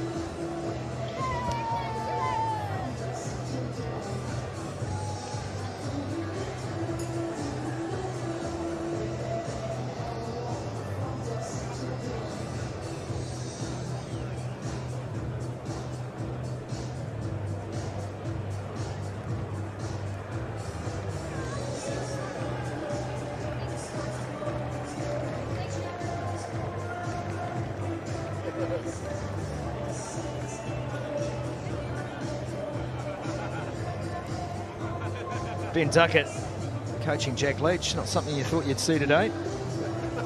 He's just been off the field, Ben Duckett. He may have come back with a laundry list of requests from the coaching staff. Yeah, he looks like he's trying to tell Jack Leach how he should be bowling. It's come from the changing room. A couple of suggestions maybe from the coaching staff in terms of the pace. Being very one-dimensional with the pace. Jack Leach, he can perhaps slow it up and then bowl a quicker delivery. Just mix it up a bit more. Makes the sweep shot more difficult when you've got that. Yeah, that was the intriguing thing about that last over. Here's Robinson again. Oh, and gets an inside edge. Mitchell runs through. They'll come back for 2. That was the interesting thing about that last over, Mac. Nicholls was reading it too easily. They tried a trick field. It didn't work. Nicholls could trust the pace and bounce, importantly, on Leach's over. The balls range between 84 and 88 kilometres an hour, all 6. So there's just not a lot of variation in that leach over. And it will be that variation in pace that draws the false shot out of Henry Nicholls, I think. He's so good on that sweep shot.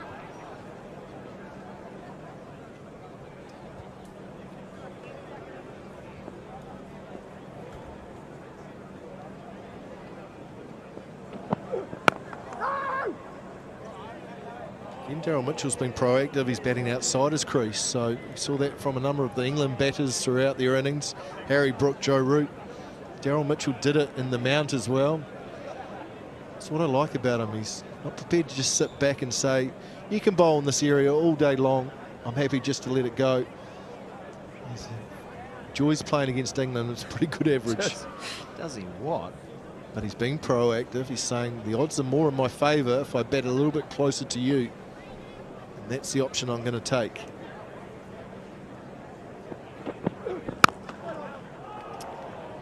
It's a good straight bat.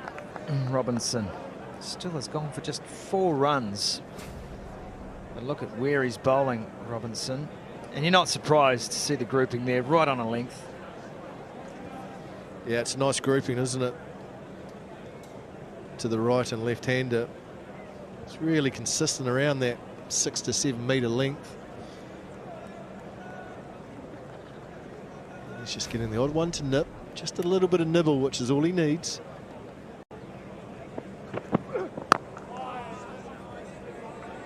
Good defence from Daryl Mitchell. He's also the most likely of the New Zealand batters, I think, Mac, to be able to take cues from the opposition, to be able to see what the opposition have done. What can I bring into my game for this test match? He's quite a versatile batter, Daryl Mitchell. He can play a range of different styles. Others will trust what they've done and what they do over and over again. I feel like Mitchell's a bit of a chameleon like that.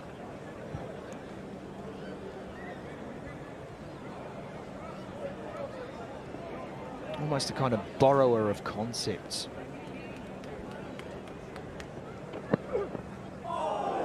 He can still play and miss. It's good bowling, isn't it? There's still enough help here for England. Again, it's a good length, just a little bit of away movement, drawing Mitchell into forward defence. It's too wide. It's too wide. Look where he's defending. He's not defending his stumps. He's defending really wide. So it's a mistake from Mitchell.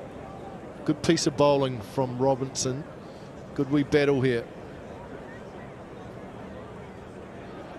Sometimes the closer you get, the further you bat outside the crease. It makes you want to just push at the ball a little bit at times, just like that last delivery. Oh my goodness, that came back a long way. Mitchell took 2 steps and Robinson counted at 77 for 4.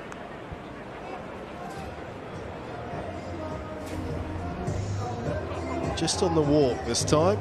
Look how much it nipped back. Almost up around. Hip high. Long way down. Good wee battle between Mitchell and Robinson. It's a good spell, isn't it? Really good spell that's just creating pressure, allowing Jack Leach to get into his work as well. The thing about Jack Leach, Sumo, is that he tends to be more of an undercutter. So he's not a big turner of the ball, tends to skid. He doesn't go up and over. Someone like Michael Bracewell tends to go up and over, so get that extra bounce, so get the ball to drop on the batter. Leach tends to undercut it, so it just skids. Occasionally one will grip and turn as well. We'll keep an eye on ball speeds throughout this Leach over. If he slowed it up, then sweeping becomes more difficult because the ball sits in the surface longer, and then all of a sudden top edge and that 45 comes into play. Jimmy Anderson on the 45 looking for a little top edge that might come his way. Yeah, it's got to be a brave decision here, I think, from Leach. Just see if he can take the pace off one. Go! Oh, is that out? Has it got the bat? I think it has, it has, it has. Jack Leach gets the breakthrough. Henry Nicholls is gone.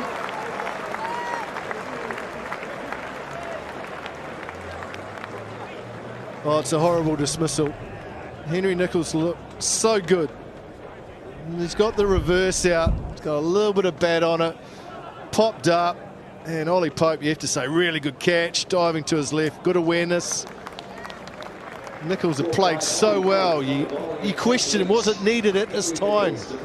The answer's probably no. Nichols has to go for 30, and New Zealand is 77 for 5. The incoming black cap to the crease.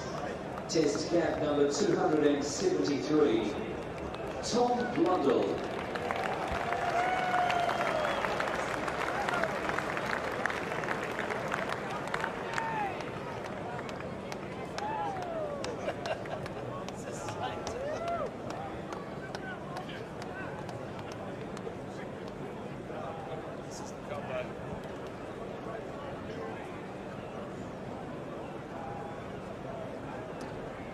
I think in cross-examination, New Zealand are going to be found guilty of outthinking themselves here.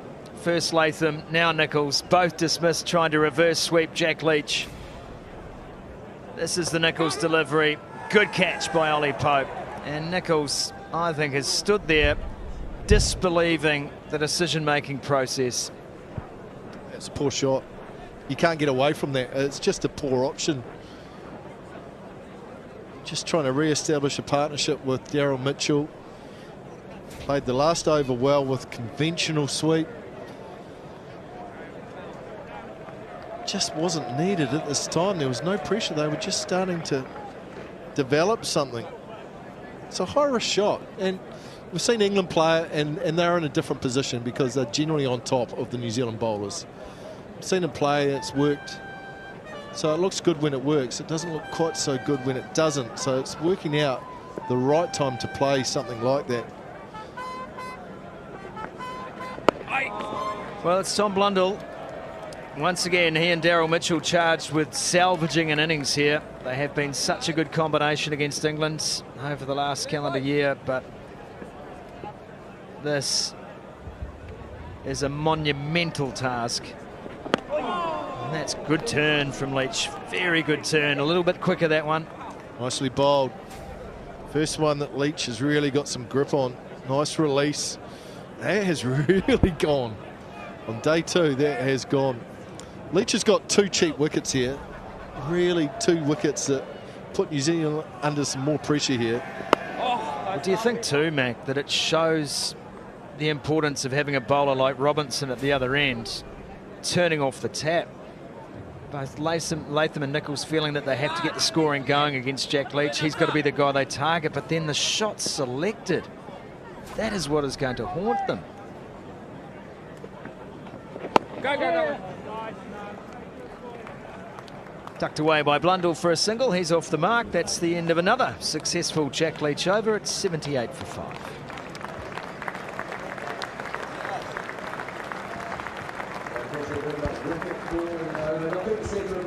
Well, that's good to see for a Blackheads fan. It's inside the NZ Cricket Museum, and they're the one and only World Test Championship mates. If you haven't had a chance to go, have a look, wrap your eyes on it, feast your eyes on the mates. The next time there's an adequate break for you to go do so and bask in the glory of the Blackheads.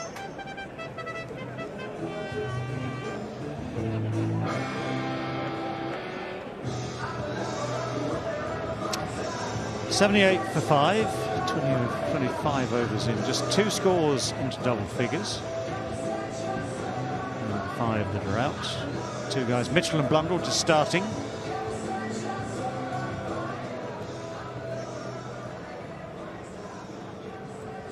Big gap between the 2 sides at the moment. 357.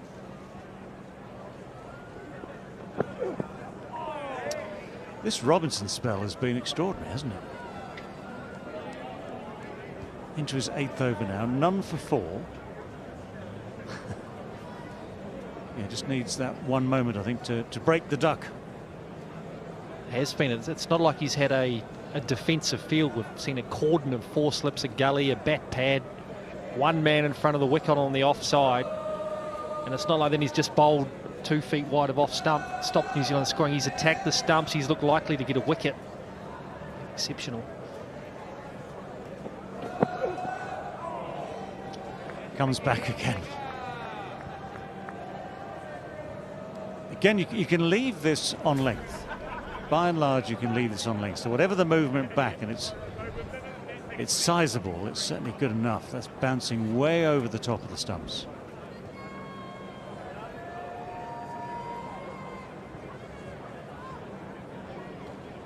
Tom Blundell's a local player, so he'll understand better than anyone that length he can leave safely. It's a good leave.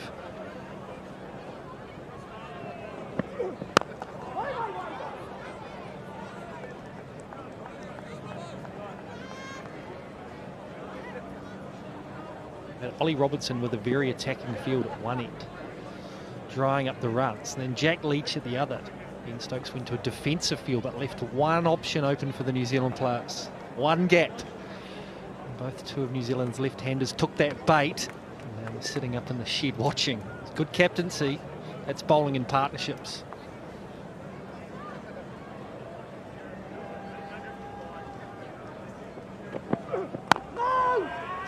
Yeah, Macker and Scott came to the conclusion that the shots were not the best judged. And I have to agree. There are still ways of batting. Even if temptation is there in front of it, even if you're trying to put some pressure back on a bowler, trying not to give it all to him. And there are still ways of making those runs.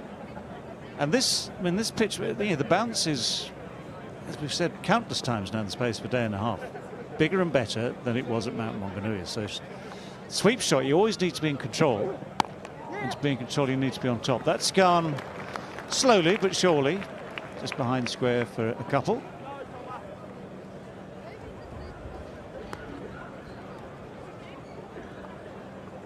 I think you could see what New Zealand were trying to do. You saw Latham use his feet, hit Leach out of the ground, basically six. So New Zealand would have looked at it and said, look, if we can put pressure on Jack Leach, England have to bring their seamers back. Broad struggled a little bit.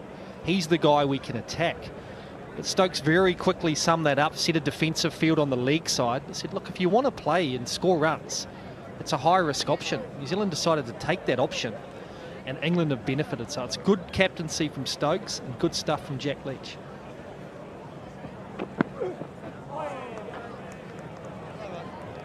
$80 for 5.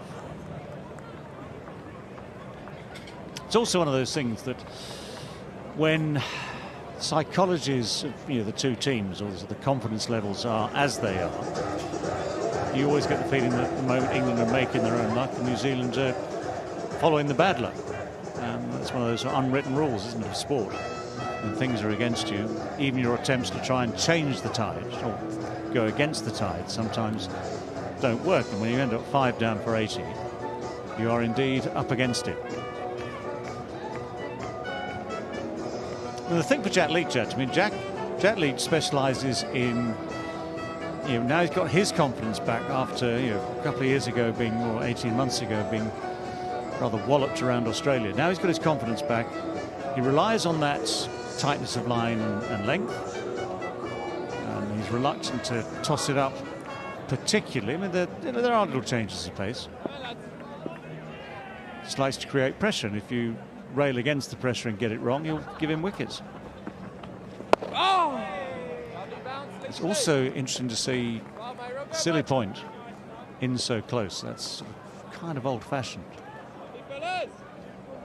Yeah, I wouldn't want to field there, to be fair, but he's looking for that bounce. Lovely spot to field. Yeah, that bounce that we just saw from that ball. Just get your hands out. It's an opportunity for balloon up. Go. Brookie. You almost feel like New Zealand gets sucked into England's tempo, that they have to play aggressively. Whereas New Zealand can play at their own pace. They can take their time. There's still singles on offer. The bad ball's always going to come. Nice. Bowling that.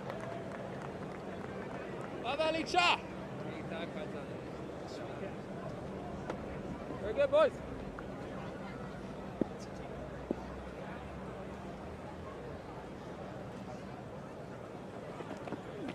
Oh, Leachy. Class, mate. Mitchell has 6 men on the offside. There's a big gap at square leg. No one's back on the leg side boundary, so the temptation again is there for the player to play the sweep shot. Shane, stop it. Wide on! Nice, Ducky, moving, Ducky. You're the ones just saying just now, play your own game. But But it's good Cab said. The Mitchell's a straight, likes to hit the ball down the ground. They've blocked that shot. Still can work the ball down the ground for one, but there's men either side of Leach there for a catch if he doesn't get it right.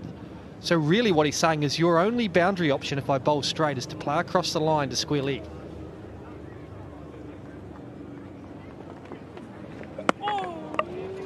Nice tonight. It's a maiden 80 for 5.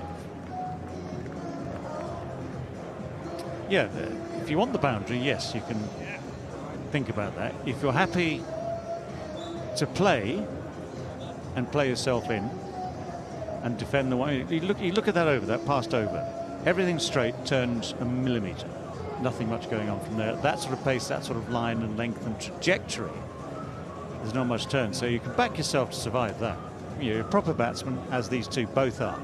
Seriously proper batsman. You can survive all that. Ollie Pope has been in the thick of things under that helmet, close to the bat. He is sharp.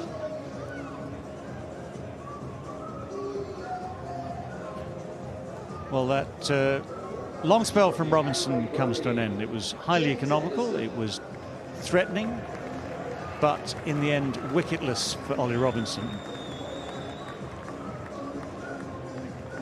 So Jimmy Anderson gets the ball in his hands again. He's been trying his best to get that ball changed after the early success he enjoyed. Potts for Robinson. Robinson has left the field.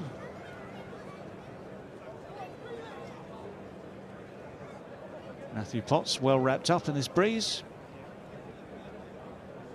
Jimmy Anderson, who started into the breeze, now has it behind him.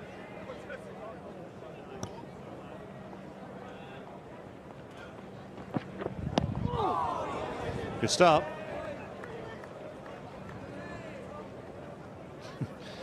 Doesn't matter how much padding you don. There's always a space somewhere. It's both Robinson and Anderson getting sharp movement back, and it's back of a length. So again, not threatening the stumps, just threatening another area that's equally uncomfortable.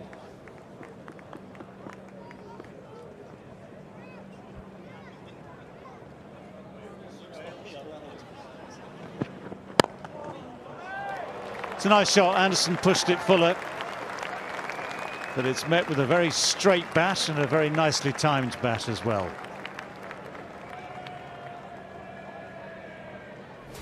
New Zealand have their two most successful players over the recent period of time. Again, it's not a bad delivery from Anderson. Blundell out of his crease, just punching the ball. Races away.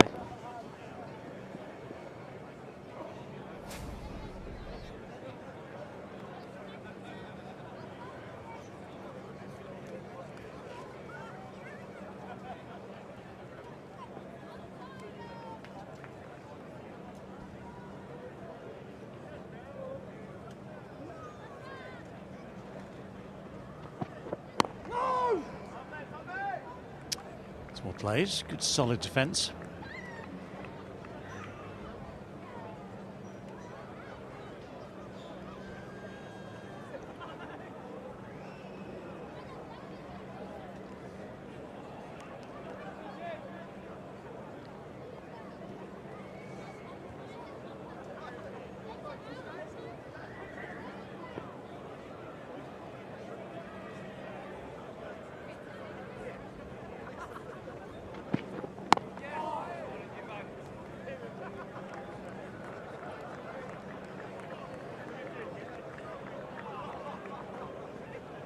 Where were you on batsman handing you the ball, Shane? Picking the ball up. Some people don't like it. I'd pick it up. I mean, it's never bothered me. Just nice thing to do, isn't it? I know some bowlers over the years frowned upon it. They said, hang on, that's our ball, leave it alone. They normally came across that piece of water that separates you from the big place to the west.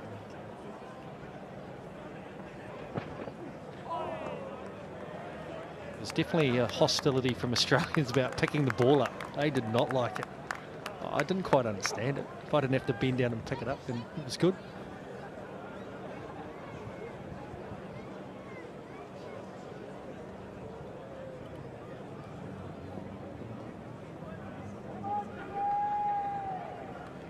You get certain players who want that confrontation, anything to get themselves up for the battle.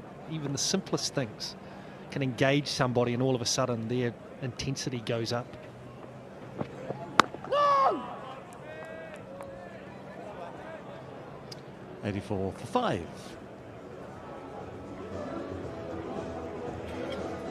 Yeah, right. There's a lot of people, as it were, use any excuse just to up the levels. It's a sort of self-motivational thing, isn't it? Because the perfect antidote is just to smile back.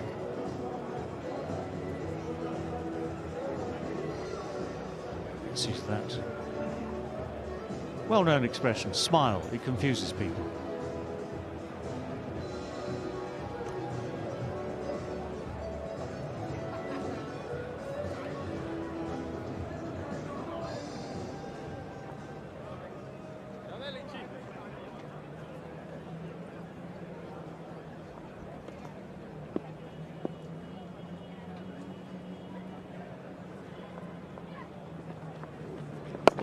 Yes, Nut. Very good, Nut. Certain players, David, you talk about in your scouting about who to talk to, who not to talk to. When Jimmy Anderson, you can see, often engages the batsman when he's grumpy, gets himself up. Certain batters you don't want to talk to, you talk about just ignoring them because they want that confrontation. Oh, yeah, Lee. I used to like just chatting. Just as part of the, shall we say, the relaxation. Just sort of. I mean, normally allowed to do it obviously with your partner. Oh, Leachy, this is class, bud.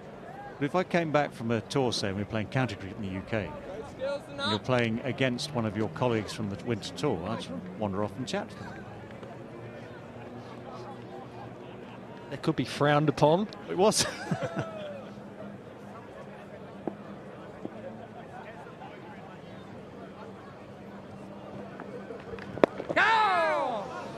Sort of airborne briefly, but wide of Brook at mid-wicket. Pick up a couple.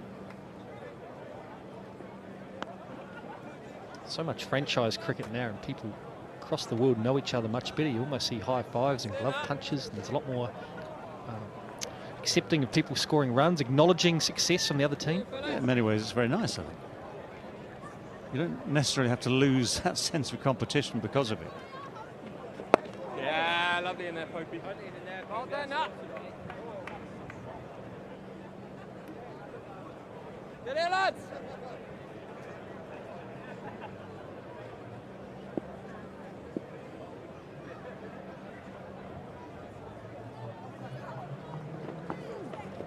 Well, that's turned. That is nice. That's the one that turns from Jack Leach.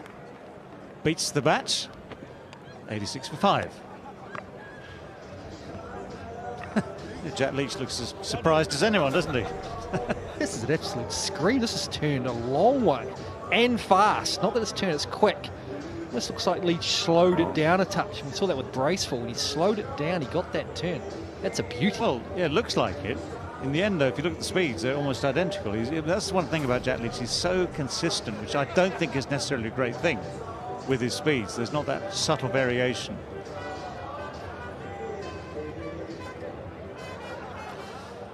Well, 86 for 5. Got Anderson at one end and Leach is just Turman at the other end. It's a nice shot, just pushed away, stood tall, pushed it away on the offside. Yeah, talking to people. Came back from a tour once, county cricket, Leicester against Derbyshire. Jeff Miller, England off-spinner who I've been on tour with, and he'd said to his Derbyshire mates, don't talk to me, because I knew it relaxes me, it helps me.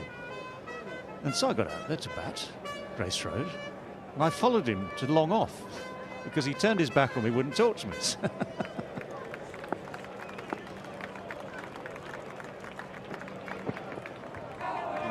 Again, it's a good leave. Had to do a lot from there. It did come back, but it had to do a lot from there, so good leave.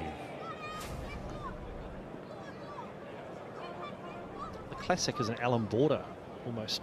Yeah, both of them very got into that conflict mode, didn't he, with Australia, withdrew, and it was well, very adversarial. Yeah, I mean, in 1985, AB captain Australia, I was captain of England. luckily won that series. 1989, AB came back to the UK with revenge in mind. And wouldn't speak to anyone, hardly spoke to his own team, let alone to me.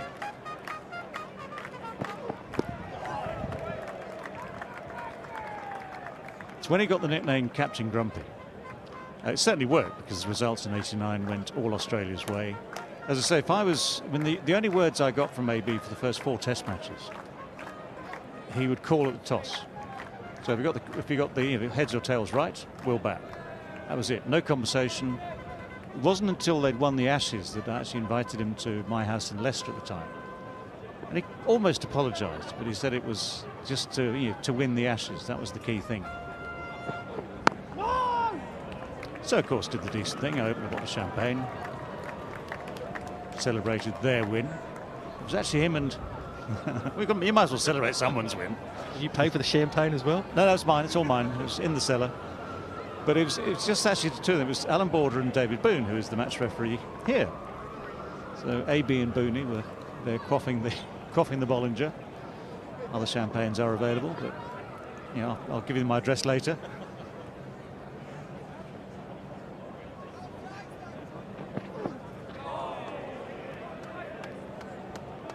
Yeah, I was a great believer. I mean, you might as well, when you try your hardest, obviously, you try your hardest to compete, win games, win series.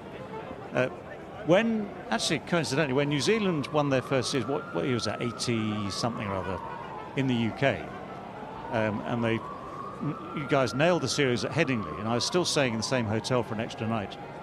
And this huge party ensued, of course. People like Martin Crowe, lovely man, Jeff, they were all there in this hotel just outside Leeds, so I thought I'd join them. I took a +1. It was a pot plunk from reception.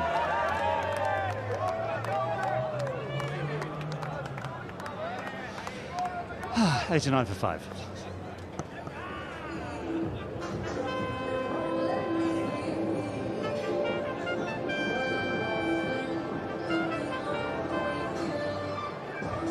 Actually, I can tell you that plant was very thirsty,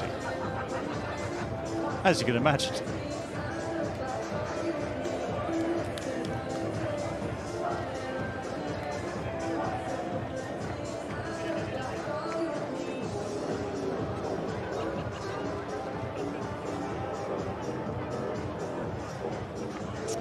Well, Mitchell and Blundell just digging in. 9 and 9 respectively. Strike rates down in the 30s for Mitchell, 45 for Blundell.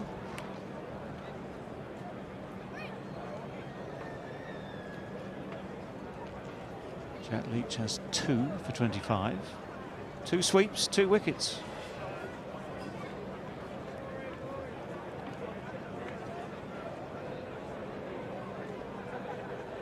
Now that one turning at the end of his last over. We've got slip in the gully, and well as that silly point.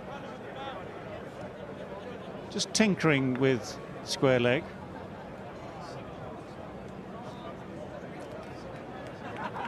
So Broad comes from just behind square to just in front of square. No one behind square at all on the onside, just the 2 men in total on the onside.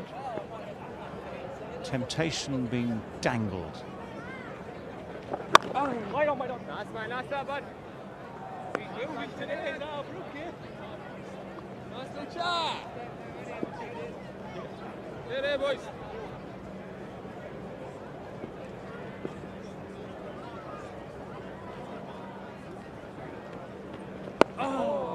Yeah, it's like putting a big sign up on the big screen saying there's lots of space behind square. As a batsman, is it hard not to get distracted when a captain gives you such open spaces?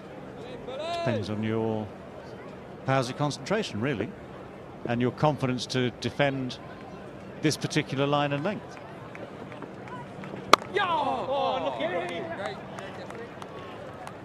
Pick up the 1. There's nothing to stop you, just shutting off that temptation. And because we've talked about sort of the way luck seems to go, and the 2 shots that have been designed to find the gap deliberately when it's there, when the temptation is there, have failed. So you learn the lesson. If in 2 hours' time you're still there and everything has fallen into place, well, then you can be a little bit more adventurous. Oh, yes. But they're I mean, okay, dare I say it, it looks to me as though these two are both playing very nicely normally. Okay, the odd one might turn as it did at the end of the over last time around, but these things happen.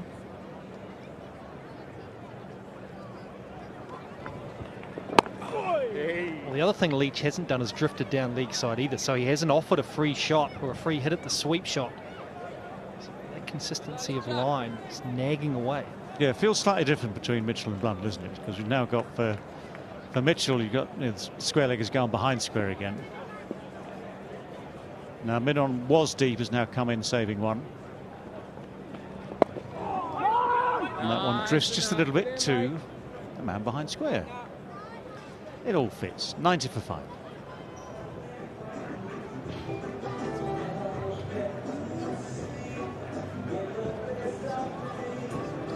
First things first here for these two, for Mitchell and Blundell. Get through to the next break, which is 5 minutes or so, maybe just under away here. It's little targets, sometimes big targets, but the little targets just get you down to the next stage, up to the next stage.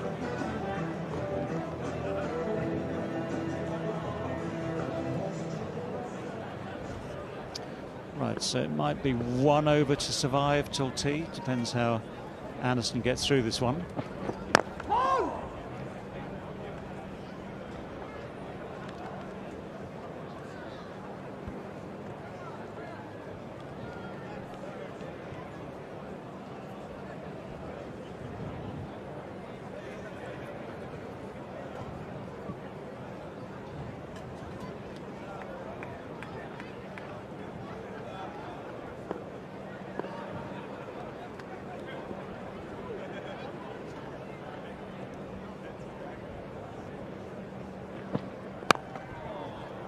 Slices away, it's good fielding.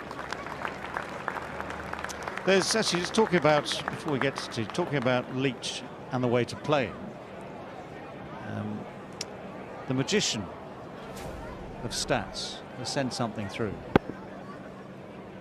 And both Mitchell and Blundell have a very good record in terms of the matchup against Leach. Mitchell's been out once, averaging 164. Blundell out once, averaging 146.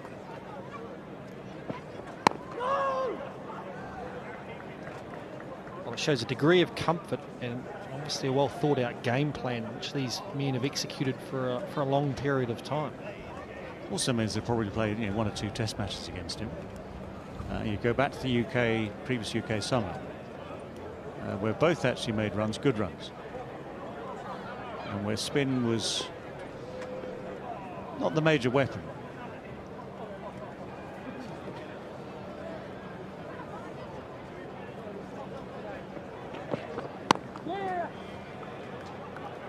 And for the record, they averaged, I think, 120 it was, or is, Blundell and Mitchell in partnership.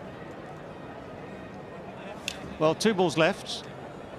England should try and press to get that next over in as well. Now we have the digital clock at Mount Maunganui.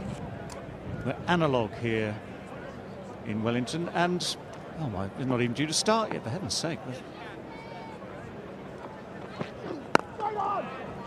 The memorial clock has run out of memory.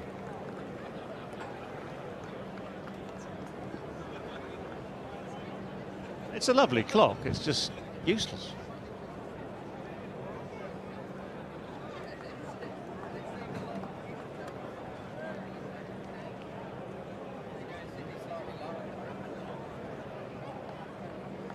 Umpires will go by their watches, won't they?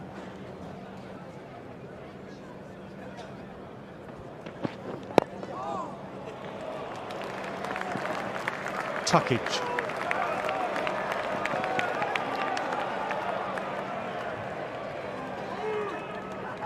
Slightly weary leg there, I think Stuart Brook. They might have to put too many overs in here, England. That's the great thing about having a side 94 for 5.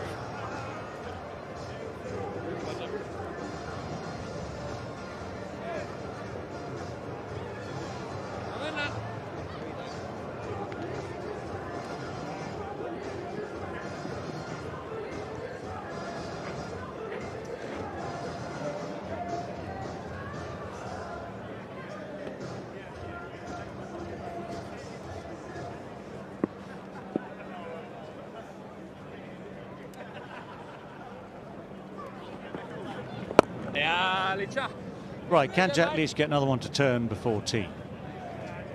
Or will Darren Mitchell just see it through?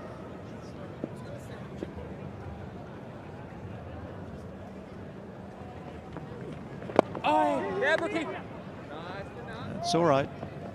Kane didn't quite get as close to it as he wanted, but adjusted. Which you're definitely allowed to do.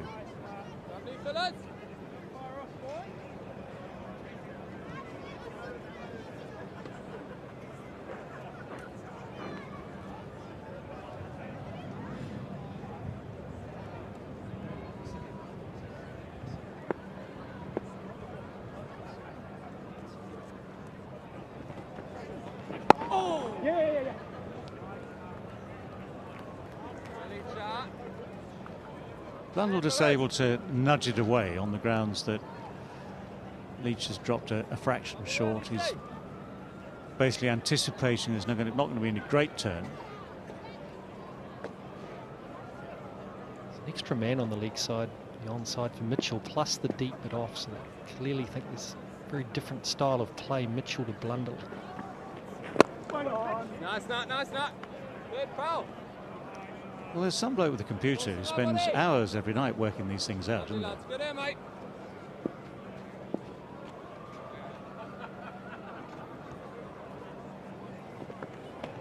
Oh, Alicia, love it.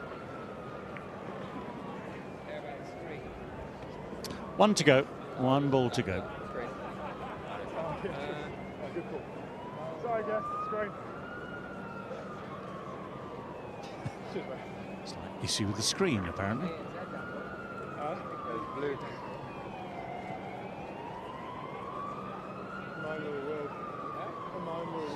A nightmare for Daryl Mitchell. Well, if it was over the wicket and you got that sort of red ball, big red ball, I could understand it. Just you got to giggle, haven't you? I mean, it's the silliest of things, isn't it? I wonder how much they make from that advert on the screen.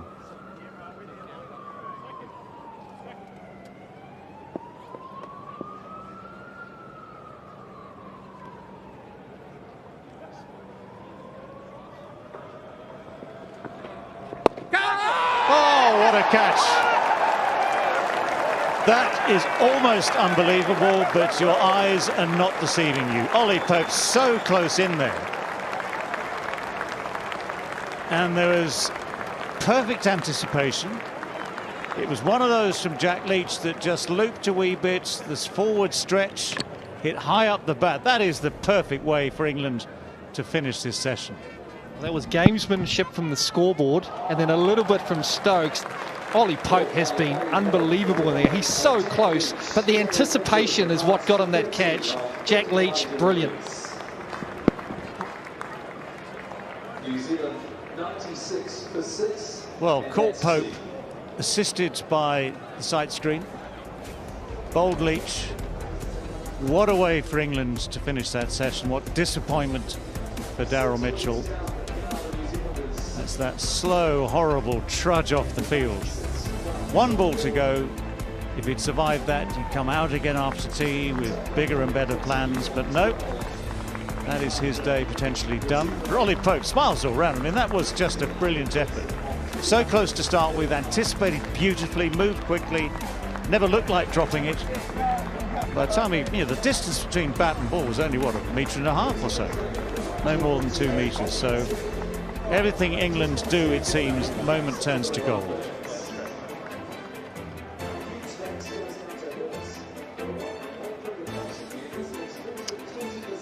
So with that wicket falling to the last ball before tea, it's 6 down for 96.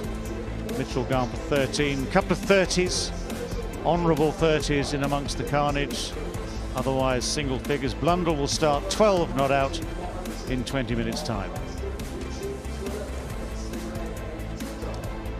3 and 3. 3 to Anderson, 3 to Leach. Broad and Robinson have both bowled well. Robinson actually better than Broad, I would say. I mean, the figures are extraordinary for Robinson. 8 overs, 4 maidens, number 6. But the wicket taking is the key. On another day, I'm sure he would have picked up wickets, but England overall will play the team card and say they're very happy to have New Zealand 6 down and still behind by a massive 339. Kia ora, good afternoon. Welcome back to the Cello Basin Reserve. It is a gloomy afternoon here in Wellington, and that's just the mood of the Black Caps. Jack Leach has 3 wickets, James Anderson the same, and that was the last of them. Leach bowling to Daryl Mitchell, pushing forward and only managing to pop the ball up to Ollie Pope in close at silly point, and it was a fine catch in the end. Daryl Mitchell, well, he's probably still in shock actually. Did not expect that to go to hand, and yet Pope has proved so adept fielding in that spot. So New Zealand, it makes for tough reading. They trail by 339 runs here. 6 wickets down, heading into the final session. It looks like Stuart Broad's going to open up for England in this session, and Frankie Mackay's joining us in commentary. It was a fine session for England. Frank able to take wickets, able to build pressure, and ultimately able to restrict New Zealand's scoring rate. Yeah, they've just managed to keep themselves ahead of the game once again. Stuart Broad wicketless so far, but 3 for Anderson, 3 for Leach means that New Zealand finds themselves 6 down. Just 96 runs on the board.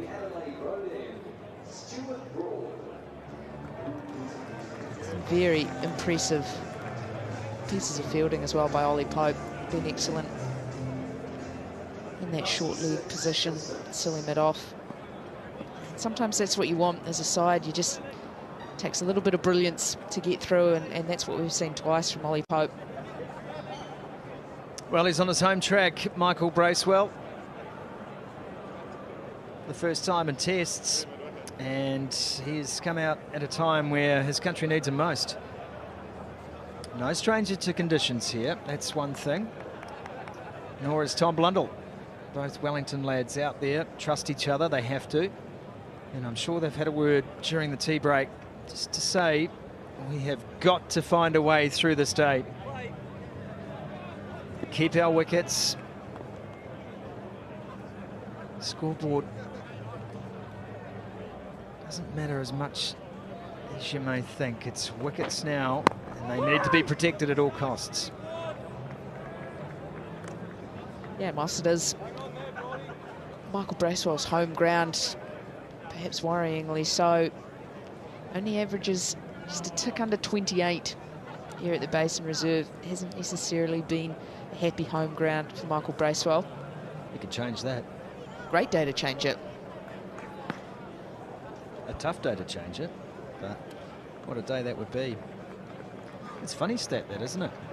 You'd think that a lot of players, I think of Kane Williamson at 7, where he scores runs at will, for example. Broad straight on a spot here. Yeah, I mean, Devon Conway, it's his home ground as well, and before his innings today, average, first-class average, 101 at the Basin Reserve. Never played a test match here. Wasn't necessarily a happy start on that front, but it is a ground where he has scored a truckload of runs. Well, they're going to have to bat twice, New Zealand. We know that much. So a chance, too, for atonement for Devon Conway. I think with a record like that, you've got to go away, put today behind you, come out next time and think, look, this is what I do. This is my job. It's more than capable. We know that. Blundell scampers through for one. Yeah, and you do. You have grounds around the place that, for whatever reason, be it conditions that suit, be it the fact it is your home ground, so you get to spend the night at home. Whatever it is, there are just surfaces, there are grounds that you enjoy playing at, become your favourites. Often probably become your favourite because you've had success there, and that just chicken and egg situation. But there are definitely grounds where you just turn up to and it just feels good. You feel like you are likely to find success there. What's interesting about today too, or certainly the last couple of days, is because it's been predominantly a southerly wind, that pitch hasn't dried out like you would expect if there had been wind from the north, for instance. So still moisture left in that pitch that maybe in the case of other test matches would have evaporated a little quicker than it has here at the Basin. It's been a day where rain has threatened but not followed through. It was drizzly this morning, damp this morning, but so far so good. Rain is forecast a little later this afternoon. And whilst that may mean a slightly earlier finish today, which I'm sure the Black Caps wouldn't be too disappointed about in their current situation, you also run the risk that it's just that light drizzle that comes in and that just settles and that just puts that moisture straight back into the surface. That's right. Broad again. Nicely turned away, and Bracewell's off the mark. Second ball, he's happy with one. Colour of the surface has definitely lightened up though. There is that great coverage of grass across the top that means that there has been something there for the seam bowlers. There's also been a bit for the spinners as well. And that turn has probably been sharper than we've seen previously here at the Basin. So there is that sign that it is starting to just lighten up in colour, which is good signs for New Zealand. Should mean that we're heading into the days that batting becomes the easiest here at the Basin. Both Lawrence and Potts on the field, 2 substitute fielders on for England. We'll let you know who they're on for in just a moment's time.